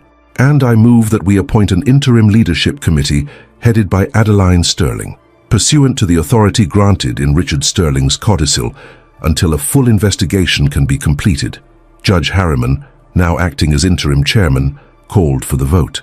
Those in favor of removing William Sterling as CEO of Sterling Industries, effective immediately, one by one, hands raised around the table. James hesitated longest, conflict evident on his face as he looked at his brother, but ultimately he too raised his hand. "The motion passes unanimously," Judge Harriman announced. "William Sterling is hereby removed as Chief Executive Officer of Sterling Industries. Security will escort him from the premises after the authorities have completed their initial questioning." William's face contorted with hatred as he glared at Adeline. "You think you've won. This company is in my blood. You're nothing but an outsider who wormed her way in by seducing a dying old man's son." Adeline regarded him calmly. "Richard Sterling didn't trust you with his legacy, William. He trusted me. That's something your ego will never accept." As William was led away, still hurling threats and accusations, the room fell into stunned silence. The storm that had been gathering outside finally broke, rain lashing against the windows as thunder rumbled across the Manhattan skyline. Victoria approached Adeline, her aristocratic composure firmly back in place. "Richard would be proud of you today," she said quietly, "and ashamed of what his son became." Adeline squeezed the older woman's hand. "William isn't beyond redemption, Victoria. He needs to face consequences for his actions, but perhaps this will be the wake-up call he needs." Victoria's smile was sad. "You're kinder than I am, my dear. Always have been." She straightened her shoulders and addressed the remaining board members. "Now, shall we discuss how to move forward? Sterling Industries has survived crises before, and it will survive this one." As the board began the grim work of assessing the damage William had done, Adeline stepped aside with Madison, who looked exhausted by the confrontation. "Are you all right?" Adeline asked gently. Madison nodded. "I think so. It's just not how I imagined this would go when William and I first—" She trailed off, searching for words. "When you fell in love with him. Was it love?" Madison wondered aloud. "Or was I just another acquisition he thought would be useful?" She looked up at Adeline with new respect. "You saw through him from the beginning, didn't you?" "Not from the beginning," Adeline admitted. "I loved him once, very much. But William changed, or perhaps he finally revealed who he always was." Madison placed a hand on her belly as the baby kicked. "What happens now? To Sterling Industries? To William? To us?" "Sterling Industries will survive, though we have significant challenges ahead repairing the damage William has done." Adeline's voice grew firm with conviction. "As for William, he'll face legal consequences for his actions. How severe those are depends partly on whether he cooperates with authorities." She hesitated before addressing the most complicated question. "As for us, that's entirely up to you, Madison. Your child is a Sterling, regardless of what happens to William. If you want to be part of this family, there's a place for you. If you prefer distance from all of this, I'll ensure you and your child are taken care of." Tears filled Madison's eyes. "Why would you do that? After what I did, coming to that dinner, letting him use me to hurt you?" "Because that child is innocent," Adeline said simply, "and because I suspect you were as much a victim of William's manipulation as anyone." Before Madison could respond, Elizabeth Chen approached them. "I hate to interrupt, but the FBI needs formal statements from both of you, and we have some immediate damage control to implement before the markets open tomorrow." Adeline nodded, the weight of her new responsibilities settling on her shoulders. Sterling Industries faced its greatest crisis since its founding, and she now stood at its helm. The board's vote had removed William, but the harder work of rebuilding what he had damaged was just beginning. As she rejoined the board meeting, Adeline caught a glimpse of her reflection in the rain-streaked windows. For the first time in years, she didn't see William Sterling's perfect corporate wife staring back at her. Instead, she saw the woman Richard Sterling had recognized from the beginning, a leader worthy of his trust, capable of protecting his legacy when his own son could not. The storm continued to rage outside, but within Sterling Tower, a new era had begun. The first 72 hours after William's removal passed in a blur of crisis management. Adeline moved into the CEO's office, not William's lavish penthouse suite, but Richard Sterling's original office on the 49th floor, which had been preserved as a kind of corporate museum since his death. The symbolism wasn't lost on anyone at Sterling Tower. "The markets are stabilizing," Elizabeth Chen reported, setting a tablet displaying real-time stock information on the desk between them. "We're still down 18% from last week, but the bleeding has stopped." Adeline nodded, scanning the numbers. The press conference she'd held the morning after William's removal had been a masterclass in corporate damage control. She'd been transparent about the discovery of financial improprieties, while emphasizing that the board had acted swiftly and decisively to address them. The fact that the FBI investigation had been initiated by Sterling Industries itself, technically true, as she was still a Sterling, had helped frame the narrative as one of corporate responsibility rather than corruption. The Asia markets are actually up 2% overnight, Elizabeth continued. Your pledge to properly remediate the Indonesian environmental damage is playing well internationally. The new ESG analysts are calling it a textbook example of corporate course correction. Have we received the preliminary assessment report yet? Adeline asked, pulling up another document on her screen. Dr. Lin's team arrived on site yesterday. Initial findings confirm what Madison's documents suggested: groundwater contamination exceeding safety standards by factors of 12 to 15 in some locations. Elizabeth's expression darkened. 3 nearby villages are showing elevated rates of respiratory conditions and skin disorders consistent with chemical exposure. Adeline closed her eyes briefly, centering herself against the wave of anger and guilt.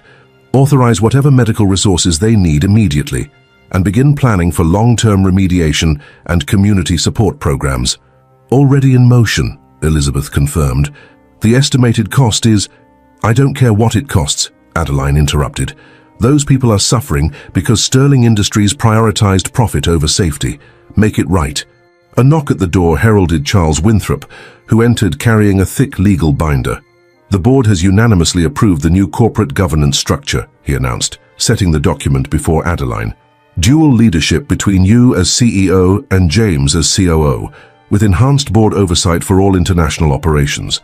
And Victoria agreed to serve as board chair, though she insists it's temporary. Charles smiled slightly. I believe her exact words were, "Just until Adeline gets this mess sorted." Adeline signed the document, feeling the weight of Richard Sterling's legacy in every stroke of her pen. The restructured leadership reflected her belief that concentrated power, the kind William had wielded, inevitably led to corruption.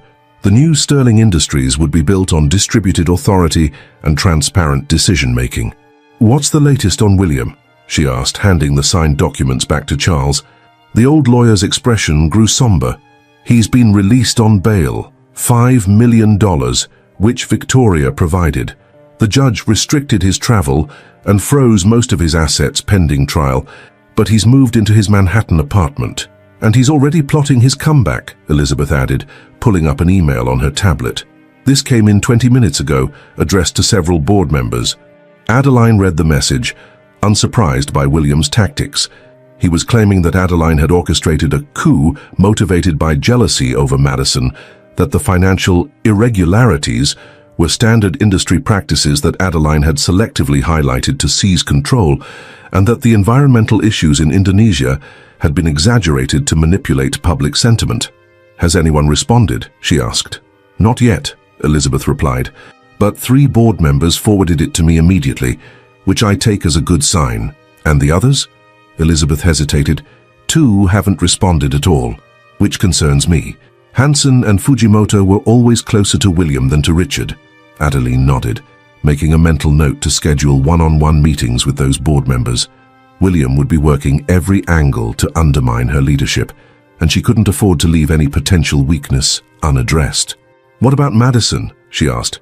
Has William attempted contact? Multiple times, Charles confirmed.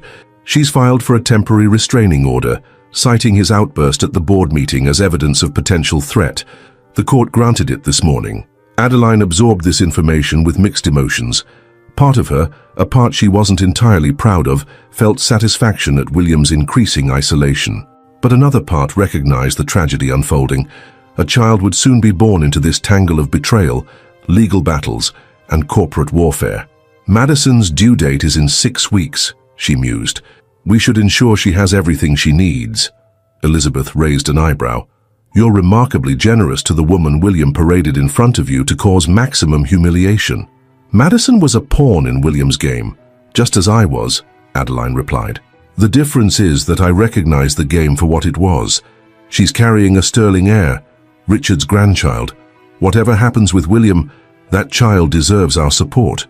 As if summoned by the mention of her name, Adeline's assistant announced Madison's arrival for their scheduled meeting. The pregnant woman who entered the office looked markedly different from the poised, sophisticated figure William had introduced at the family dinner. Without William's controlling influence, Madison had adopted a more natural style. Hair pulled back in a simple ponytail, makeup minimal, clothing comfortable rather than provocative. "Thank you for seeing me," Madison said, lowering herself carefully into the visitor's chair. "I know how busy you must be. You're always welcome here," Adeline assured her, signaling for Elizabeth and Charles to give them privacy. When the door closed behind them, she continued, "How are you feeling?" "Physically, like a beached whale." Madison managed a small smile. "Emotionally, that's complicated." She rubbed her belly absently. William's lawyer called again. "They want to discuss parental arrangements before the baby arrives." "And how do you feel about that?" Madison's eyes filled with tears. "I don't know. Part of me wants to keep William as far away from this child as possible after everything I've learned.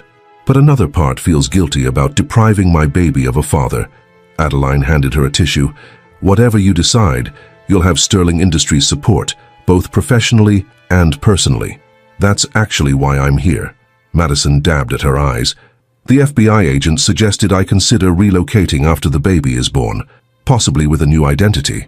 They're concerned about potential retaliation from William or from some of his associates." "The people from Azure Horizon," Adeline surmised grimly. Madison nodded. "But the thing is, I don't want to disappear. I don't want my child growing up in hiding, always looking over their shoulder." She straightened in her chair, a new determination in her eyes. "I want to stay and testify against William. I want to help make things right with the people who were harmed in Indonesia." Adeline studied the younger woman with newfound respect. "That's a brave decision." "Is it brave or just right?" Madison asked quietly. "I signed those documents. I may not have understood exactly what they meant, but I chose not to ask too many questions when things didn't feel right. I'm not innocent in all this.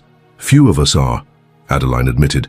"I suspected something was wrong with William's operations for months before I acted decisively. I told myself I needed more evidence, that confronting him prematurely would only drive the activities further underground. But part of me was also afraid of facing the truth about what my husband had become. This moment of shared vulnerability created a strange bond between the two women, both victims of William's manipulation in different ways, both now determined to rectify the damage he had caused. "I have a proposal," Adeline said suddenly.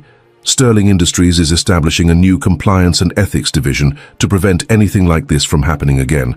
With your business background and first-hand understanding of how these fraudulent schemes operated, you'd be an ideal consultant for that team." Madison looked surprised. "You'd trust me with that?" "I think you've earned that trust," Adeline replied. "Your cooperation with the FBI, your willingness to testify despite the personal cost, these show integrity. Besides, who better to help design safeguards than someone who's seen the vulnerabilities from the inside?" For the first time since they'd met, Madison smiled genuinely. "I'd like that very much." As Madison left the office, Adeline returned to the mountain of work before her. The Indonesian remediation plan needed approval. The Singapore operations had to be unwound legally without triggering additional regulatory investigations in multiple jurisdictions. The quarterly earnings report was due in 3 weeks, and she would need to present a clear vision for Sterling Industries' future that would reassure investors while acknowledging the serious issues being addressed. And beneath all the corporate challenges lay the personal ones: her pending divorce from William, the media scrutiny of her every move, and the fundamental question of who Adeline Sterling was now that she was no longer defining herself as William Sterling's perfect corporate wife. 2 weeks later, Adeline sat across from William for the first time since his removal as CEO. The meeting, arranged by their respective attorneys, took place in a neutral conference room at Charles Winthrop's law firm rather than at Sterling Tower. William had lost weight, his custom suit hanging slightly loose on his frame, but his eyes still held the same calculating intelligence, the same capacity for strategic thinking that had made him a formidable business leader and a dangerous adversary. "You're looking well, Adeline," he opened, his tone almost conversational. "Power suits you." "Thank you," she replied neutrally. "I appreciate you agreeing to this meeting. Did I have a choice? Your lawyers have rejected every settlement proposal my team has put forward. Because those proposals all involved you retaining significant control over Sterling Industries' operations, which is unacceptable given the circumstances.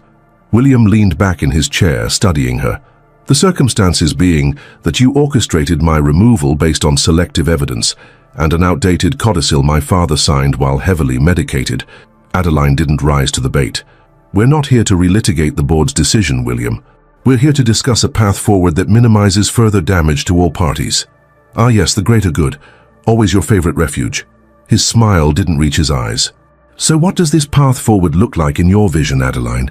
Me surrendering all claims to my family's company, pleading guilty to spare Sterling Industries the embarrassment of a trial, perhaps a public apology for daring to run my business according to market realities rather than idealistic fantasies? Charles Winthrop cleared his throat warningly, but Adeline held up a hand to stop him from intervening. Actually, she said calmly, I'm offering you a chance at redemption. That seemed to catch William off guard. Redemption? How charmingly biblical. The federal prosecutors have indicated willingness to consider a plea agreement, Adeline continued, in exchange for your full cooperation in untangling the Singapore operations and identifying all parties involved in the Indonesian environmental fraud. They would recommend reduced charges focused on financial improprieties rather than the more serious environmental crimes. William's eyes narrowed. And what would this theoretical plea include for me? Probation, significant financial penalties, and a ban from serving as an officer or director of any public company for 10 years. Adeline met his gaze directly, but no prison time. A tense silence filled the room as William processed this offer. His attorney leaned over to whisper something in his ear, but William waved him off impatiently. And Sterling Industries. What happens to my ownership stake? Your Sterling Industries shares would be placed in a blind trust for the duration of the probation period, Adeline explained. You would receive dividend income, but have no voting rights or operational input, effectively neutering my influence while preserving the appearance that I remain a stakeholder, Williams summarized bitterly. And what about Madison and my child? That's between you and Madison, though any arrangement would need to respect the restraining order currently in place. Sterling Industries will ensure that your child receives all the benefits accorded to a Sterling heir, regardless of your legal status. William studied her with newfound intensity. Why are you doing this, Adeline? You've won. You have the company, the board's support, the moral high ground. Why offer me any lifeline at all? It was the question Adeline had been asking herself since formulating this proposal. The answer had come to her during a late-night conversation with Victoria, who had shared stories of a younger William. Brilliant, driven, but not yet corrupted by power and ambition. Because despite everything, you're still Richard Sterling's son, she said finally, and Richard believed in second chances. He believed that people could learn from their mistakes and become better. He never gave up on you, William, not even at the end. For a brief moment, something vulnerable flickered across William's face. Perhaps a glimpse of the man he might have been, had different choices been made. But it vanished quickly, replaced by his typical calculated expression. How touching, he said coolly, and completely transparent. You're not offering this out of some sentimental attachment to Richard's memory. You're doing it because a public trial would damage Sterling Industries, regardless of the outcome. The offer benefits all parties, Adeline acknowledged. That doesn't make it any less genuine. Richard taught me that the best solutions allow everyone to preserve their dignity. William laughed harshly. Dignity? You think there's dignity in becoming a corporate eunuch, watching from the sidelines as you dismantle everything I built? I think there's dignity in accountability, William. In acknowledging mistakes and working to correct them. Like the mistakes in Indonesia? Those villages with their convenient health problems that appeared right when you needed leverage against me? Charles Winthrop intervened sharply. That's enough, William. The environmental damage is extensively documented by independent experts. Attempting to deny it now only undermines whatever credibility you have left. William's jaw tightened, but he fell silent, perhaps recognizing he'd overplayed his hand. The offer remains open for 72 hours, Adeline said, rising from her chair. After that, the prosecutors will proceed with their full case, including the environmental crimes charges. As she gathered her belongings, William spoke again, his voice low and controlled. You know, Adeline, I underestimated you for years.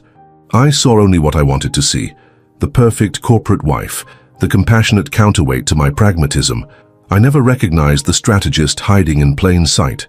That was your mistake. she replied simply, not seeing people for who they truly are. And who are you truly, now that you've seized everything you wanted? Adeline paused at the door, considering the question seriously. I'm the woman your father trusted to protect his legacy. Nothing more, nothing less. William's bitter laugh followed her out of the room. We'll see how long that lasts, darling. Power changes everyone, even perfect Adeline. 3 weeks later, Madison Pierce gave birth to a healthy baby boy, 7 pounds, 9 ounces, with a shock of dark hair reminiscent of the Sterling family trait. She named him Richard Thomas Pierce, honoring the grandfather he would never know while omitting the Sterling name entirely, a decision that spoke volumes about her complicated relationship with the family he was born into. Adeline visited the hospital the day after the birth, bringing a small silver frame engraved with the baby's initials and birth date. Inside was a photograph of Richard Sterling on the day Sterling Tower opened, his proudest professional achievement. For when he's older, Adeline explained, setting the gift on Madison's bedside table, so he knows where he comes from regardless of the path he chooses. Madison, exhausted but radiant, held her sleeping son against her chest. William called. His lawyer requested a paternity test. That's his right, Adeline said carefully, though I don't think anyone who sees this child would question his parentage. It's not about confirmation, Madison said, stroking the baby's dark hair. It's about control, the first move in what will probably be years of legal maneuvers over Richard's future. You don't have to face that alone, Adeline reminded her. Sterling Industries' legal team is at your disposal, and Victoria has expressed interest in being involved in her grandson's life, independent of William's situation. Madison looked up with tired eyes. Why are you all being so kind to me, after everything that happened? Because that's what family does, Adeline said simply. And whatever complications exist between the adults in this situation, this child is family. The baby stirred and opened his eyes, dark blue like all newborns, but with an intensity that instantly reminded Adeline of the elder Richard Sterling. Looking at this innocent child, untouched by the complex web of betrayal, ambition, and redemption surrounding his birth, Adeline felt a renewed sense of purpose in her mission to rebuild Sterling Industries. This wasn't just about correcting William's mistakes or fulfilling Richard's legacy. It was about creating something worthy of this new generation, a company that would make little Richard proud to bear its name one day, should he choose to embrace his heritage. 6 months after William's removal, Sterling Industries held its annual shareholder meeting. Under Adeline's leadership, the company had weathered the crisis with remarkable resilience. The stock price had recovered to within 5% of its pre-scandal levels. The Indonesian remediation project was showing positive results, with affected communities receiving medical care and environmental restoration proceeding ahead of schedule. The Singapore operations had been unwound legally, with full cooperation from William as part of his plea agreement. William himself had largely disappeared from public view. After accepting the plea deal, which most legal analysts considered remarkably lenient given the scope of the crimes, he had retreated to the Sterling family compound in Connecticut, where he was serving his house arrest and probation period. The financial press had moved on to newer scandals, occasionally referencing the Sterling situation as a case study in corporate governance failure and recovery. Adeline stood at the podium in the Sterling Tower auditorium, addressing a packed room of investors, analysts, and media. 6 months ago, Sterling Industries faced an existential crisis, she began. The values upon which Richard Sterling built this company had been compromised. Trust had been broken, and real harm had been done to communities who relied on us to be responsible corporate citizens. The room was silent, every eye fixed on her as she continued. Today I can report that we have made significant progress in remedying those harms and rebuilding that trust. Our Indonesian environmental restoration project has become a model for corporate responsibility in crisis management. Our new governance structure has established safeguards to ensure that no single individual can ever again subvert the ethical foundations of this company. And our financial performance has demonstrated that doing business the right way is not just morally correct, it's economically sustainable. She presented the quarterly results, which exceeded analyst expectations in most categories. The new renewable energy initiatives, which William had sidelined in favor of more immediately profitable but questionable operations, were now centerpieces of Sterling Industries' growth strategy. The Sterling Foundation had expanded its work, focusing particularly on environmental justice in communities affected by industrial development. Looking to the future, Adeline concluded, Sterling Industries remains committed to Richard Sterling's founding vision, that profit and purpose can and must coexist, that business has a responsibility to the communities it serves, and that true success is measured not just in quarterly returns, but in generational impact. The applause was genuine and sustained. As Adeline stepped away from the podium, Victoria Sterling approached her, elegant as always in a tailored suit that nodded to her status as board chair without attempting to overshadow the CEO. "Masterfully done," Victoria murmured. "Richard would be proud." "Thank you," Adeline replied. "Have you visited William recently?" Victoria's expression tightened slightly. "Last weekend. He's adjusting. The restrictions chafe, of course, but I believe the isolation has forced him to reflect in ways he never would have otherwise." "And has he seen the baby?" "Twice, under supervised visitation. Madison has been remarkably generous in that regard, given the circumstances." Victoria hesitated. "He asks about you." Adeline raised an eyebrow. "William? I find that hard to believe." "Not directly, of course. He inquires about company leadership decisions and whether there have been any strategic missteps. But it's you he's really asking about." "Professional curiosity," Adeline dismissed, "or looking for weaknesses to exploit when his restrictions eventually end." Victoria studied her carefully. "Perhaps, or perhaps he's finally recognizing what he lost, not just the company, but you." Adeline didn't respond immediately. Her divorce from William had been finalized 3 months ago, a surprisingly straightforward process given the circumstances. With his legal troubles and the comprehensive prenuptial agreement Richard had insisted upon, William had little leverage to contest the settlement terms. "The man I married doesn't exist anymore, Victoria," she finally said. "If he ever did." "People can change, Adeline. Sometimes tragedy forces growth that would never happen otherwise." Before Adeline could respond, Elizabeth Chen approached with several major investors who wanted to discuss the upcoming expansion into sustainable battery technology. The conversation with Victoria remained unfinished, but her words lingered in Adeline's mind throughout the day. 2 weeks later, Adeline found herself driving to the Sterling family compound in Connecticut. She'd told herself it was a courtesy visit. As CEO, she should personally update the company's largest individual shareholder, despite his voting rights being held in trust, on major strategic decisions. In reality, she wasn't entirely sure why she had decided to see William face to face. The security guard at the gate checked her identification and made a call before allowing her to proceed up the long, winding driveway. The estate was beautiful in early autumn, the maple trees blazing with color against the backdrop of rolling hills. Richard had purchased this property decades ago, envisioning it as a family retreat where future generations of Sterlings would gather.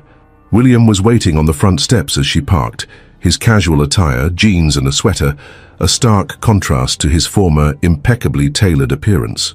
The electronic monitoring bracelet on his ankle was partially visible beneath the hem of his pants, a reminder of his restricted status. "Adeline," he greeted her, surprise evident in his voice despite having been notified of her arrival. "This is unexpected. I was in the area for a meeting with potential partners for the Battery Technology Initiative," she replied, the explanation sounding hollow even to her own ears. New Haven was nearly an hour away. William didn't challenge her pretext. "Would you like to come in? I can have Mrs. Harrington prepare some tea." The housekeeper had been with the Sterling family for over 20 years, one of the few constants in William's currently circumscribed life. Adeline nodded, following him into the grand foyer with its sweeping staircase and crystal chandelier. The house felt different from when they had visited together during their marriage. William had always treated it as a showcase, entertaining corporate guests on the manicured grounds, hosting lavish weekend retreats for key executives and investors. Now, there was a quieter energy to the space, more lived in despite its grandeur. "You've redecorated," she observed, noting that many of the more ostentatious art pieces had been replaced with family photographs and simpler works. "Mother's influence," William explained, leading her to the sunroom overlooking the gardens. She thought the place needed humanizing, whatever that means. They sat in uncomfortable silence while Mrs. Harrington brought tea. When the housekeeper had withdrawn, William asked directly, "Why are you really here, Adeline?" She considered deflecting with corporate updates but decided on honesty instead. I'm not entirely sure. Victoria mentioned you'd been asking about the company. I thought perhaps we should talk directly, now that some time has passed. William's mouth twisted in a half-smile. Checking to see if your corporate prisoner is plotting revenge from his gilded cage. Are you? Would I tell you if I was? He sipped his tea, studying her over the rim of the cup. You look well. Leadership clearly agrees with you. It's challenging, she admitted, but fulfilling in ways I hadn't anticipated. The stock price has recovered nicely. The Indonesian situation seems contained. Madison reports that the new compliance structure is robust. William set down his cup. You've done well, Adeline, better than I expected. Coming from William, this was as close to a compliment as she was likely to get. Thank you. That means something. Coming from you. Does it? His eyes sharpened with interest. I would have thought my opinion had become irrelevant to you. Your business acumen was never in question, William. It was your methods that created problems. Ah, yes, my moral failings. He leaned back in his chair. Have you come to see if I've reformed? Found Jesus in my comfortable exile? Developed a conscience befitting the sterling name? The edge in his voice was familiar, the defensive sarcasm he'd always employed when feeling vulnerable. Adeline chose not to rise to it. I came because, despite everything, we were partners for 10 years. Because we built something together, even if it ended badly. And because I thought you might want an honest conversation with someone who isn't legally obligated to report your every word to prosecutors. William studied her for a long moment, seeming to weigh her sincerity. Finally, his posture relaxed slightly. The house arrest is wearing on me, he admitted. Not the physical restrictions so much as the isolation. People I considered friends haven't returned my calls since the plea agreement was announced. Fair weather friends, Adeline commented. Richard always warned about those. Father warned about many things. I should have listened more carefully. William gazed out at the gardens, now fading with the approach of winter. I've had a lot of time to think these past months, about what I built, what I broke, what I lost. Adeline remained silent, allowing him space to continue. I've seen the baby twice, he said after a pause. Richard Thomas. He looks like a sterling. Yes, he does, Adeline agreed softly. Madison says she's open to me having a relationship with him eventually. Supervised, of course. Once I've demonstrated that I can be trustworthy. He almost stumbled over the word, as if the concept of having to earn trust was still foreign to him. That's generous of her. It is. William looked back at Adeline. She speaks highly of you, you know. Says you've been supportive beyond anything she could have expected. Why would you do that, Adeline? After how I used her to hurt you? It was the question Victoria had asked that Elizabeth had wondered, that Adeline herself had examined during sleepless nights. The answer came to her with surprising clarity. Because compassion isn't a zero-sum game, William. Being kind to Madison and her son doesn't diminish me or excuse your actions. It's simply the right thing to do. William shook his head slowly. You really believe that, don't you? That doing the right thing matters more than winning? I believe they're not mutually exclusive, she corrected. Sterling Industries is stronger now because we've embraced ethical operations, not despite it.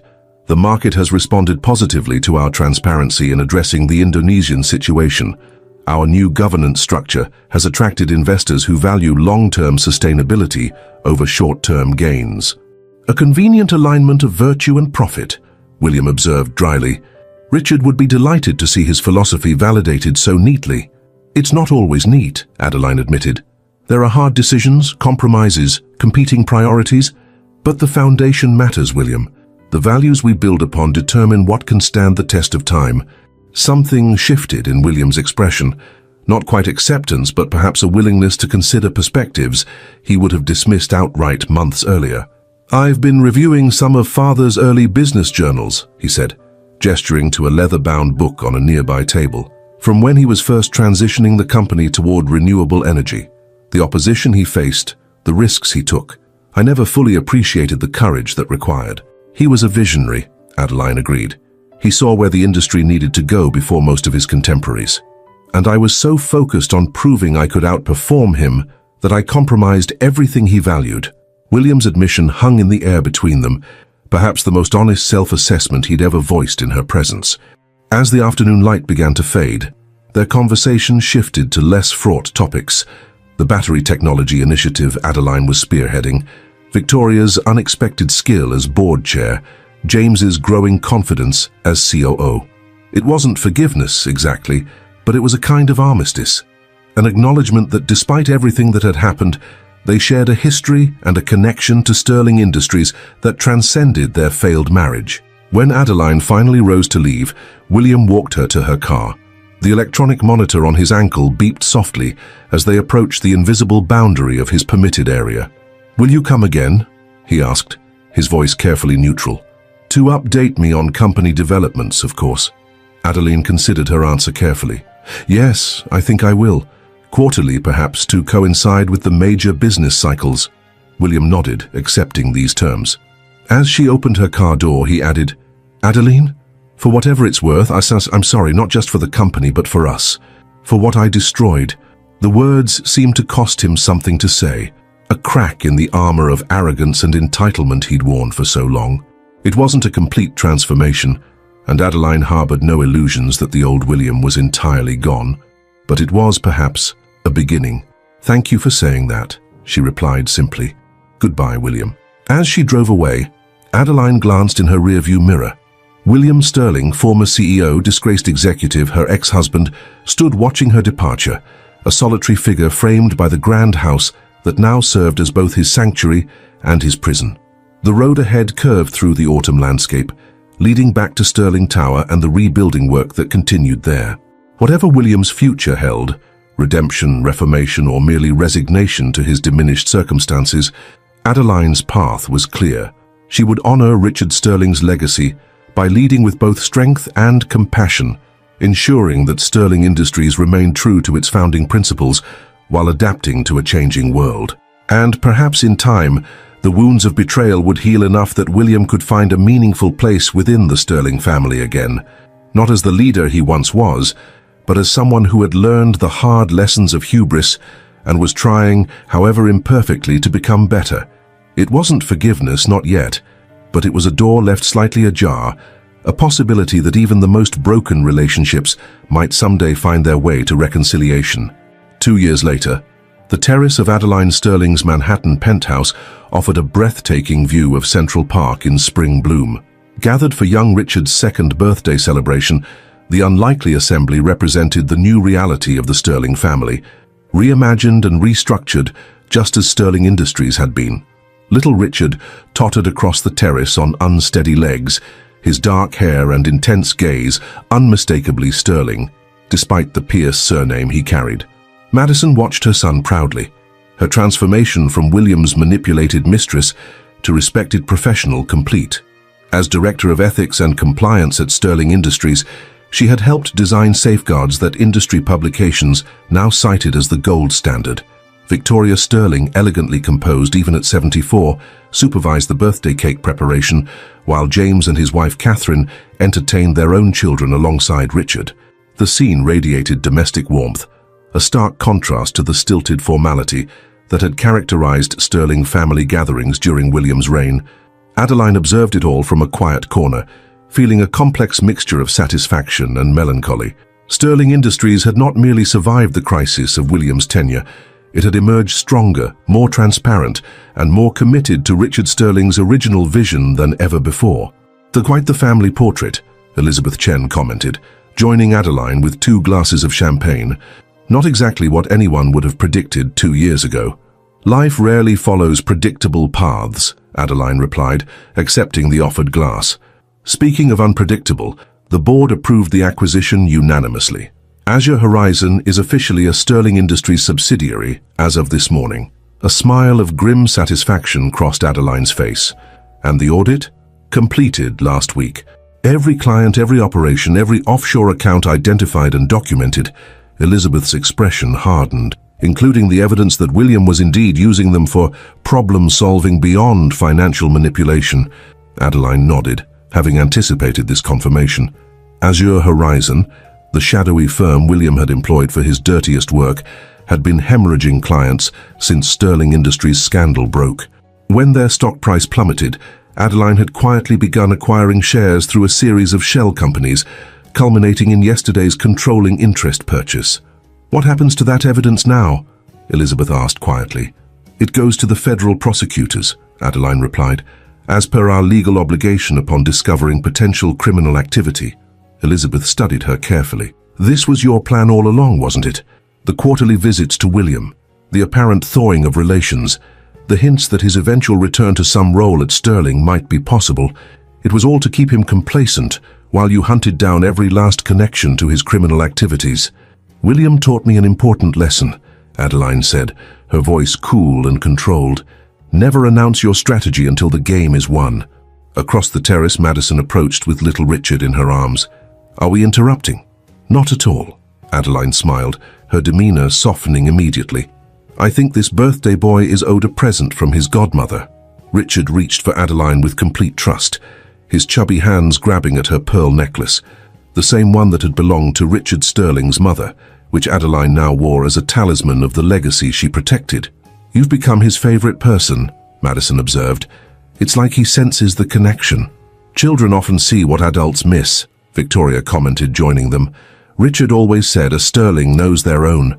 The celebration continued into the evening, warm and genuine despite the undercurrent of calculated justice that Adeline and Elizabeth alone understood. As the family departed and the caterers cleared away the remnants of the party, Adeline's phone vibrated with an incoming call. Charles, she answered, moving to the privacy of her home office. I assume the papers have been served. 20 minutes ago, the aging lawyer confirmed. The federal marshals took William into custody immediately. The additional charges are significant: conspiracy, witness tampering, and evidence suggesting involvement in physical intimidation of environmental activists in Indonesia. How did he take it? Not well. He seemed genuinely shocked, kept insisting there must be some mistake, that you couldn't possibly be behind this. Adeline gazed out at the darkening Manhattan skyline, the weight of her actions settling around her shoulders. He never did see me clearly, not once in all our years together. The prosecutors are offering no deal this time, Charles continued. With the Azure Horizon evidence, they're confident of a conviction that will carry substantial prison time. I see. Her voice betrayed no emotion, though her grip on the phone tightened. Thank you for handling this, Charles. We'll speak tomorrow about the press strategy. After ending the call, Adeline remained at the window, watching the city lights emerge against the twilight. The Sterling Tower stood prominently in the skyline, its distinctive architecture a testament to Richard Sterling's vision, now preserved and expanded under her leadership. The sound of the terrace door sliding open broke her reverie. Victoria Sterling entered the office, her expression grave. It's done, isn't it? The older woman asked without preamble. William's final fall. Adeline turned, surprised. You knew. I suspected, Victoria corrected. You've been too accommodating these past months, too willing to consider William's eventual rehabilitation. It wasn't like you to leave such a dangerous loose end. And you're not angry? Adeline asked carefully. Victoria sighed, the weight of maternal disappointment evident in her bearing. My son made his choices, Adeline. Choices that dishonored his father's legacy and hurt countless innocent people. Whatever happens now, he earned through his own actions. She moved to stand beside Adeline at the window, both women silhouetted against the city lights. Richard chose well when he placed his trust in you. Not in William, not even in James, but in you, someone who understood that legacy isn't about names or bloodlines, but values. I never wanted it to end this way, Adeline admitted, allowing herself a rare moment of vulnerability. There was a time when I truly loved him, when I believed in our partnership. I know. Victoria placed a hand on Adeline's arm. But you did what was necessary to protect Sterling Industries and everything it stands for. After Victoria departed, Adeline remained in her office contemplating the weight of victory. The Sterling Empire was secure, ethically realigned, financially thriving, its future bright under her stewardship. William would never again threaten what she had rebuilt from the ashes of his corruption. Yet success carried its own burdens. The calculated patience it had required to dismantle William's remaining defenses, the cold strategic thinking behind her apparent reconciliation, these had exacted an emotional toll she rarely acknowledged. In becoming the leader Sterling Industries needed, she had embraced aspects of herself that mirrored William's calculating nature, if not his moral bankruptcy. From her desk drawer, Adeline removed a photograph she kept hidden from visitors. Her wedding day with William, both of them young and genuinely happy, before ambition and power had corrupted what they might have been together. For a moment, she allowed herself to mourn what had been lost. Then, decisively, she returned the photograph to its drawer. The past was immutable, but the future remained open with possibility. Sterling Industries now employed thousands, impacted millions through its initiatives, and stood as a model of corporate responsibility. Little Richard would grow up in a family reshaped by crisis, but strengthened by principle. Madison had found her voice and purpose. Even Victoria had discovered new purpose as board chair, guiding the company's governance with wisdom born from painful experience. These were the victories that mattered, not the satisfaction of William's final defeat, but the reconstruction that had risen from the wreckage of his betrayal. Adeline Sterling walked back onto the terrace, breathing in the spring night air. Tomorrow would bring press inquiries, market reactions, and the thousand details of managing a corporate crisis. Tonight, however, belonged to reflection on how far she had come from the carefully cultivated corporate wife William had married. The Sterling legacy rested in her hands now, not because she had married into it, but because she had fought for it, protected it, and ultimately proven herself its most worthy steward. Richard Sterling had seen this potential in her from the beginning. William had recognized it too late, only when it became the instrument of his downfall. As Manhattan glittered before her, Adeline raised her champagne glass in a solitary toast. "To you, Richard," she whispered to the memory of her father-in-law. "The legacy stands, the Sterling standard endures."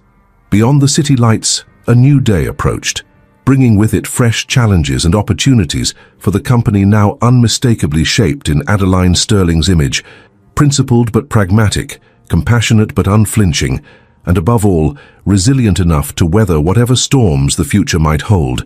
The game was indeed over. In the complex chess match that had begun the night William brought Madison to the family dinner, Adeline had achieved more than mere victory. She had transformed the board entirely, creating something stronger and more enduring than what had existed before. Checkmate. If this story touched your heart, and you want to keep following inspiring and moving stories, be sure to check out our upcoming videos. Subscribe to our channel and turn on notifications to stay updated on new content that can brighten your journey and provide valuable insights. Join us and keep exploring stories that truly matter. I'm sure the next video that pops up on your screen will touch you as well, so click on it now and we'll see you there.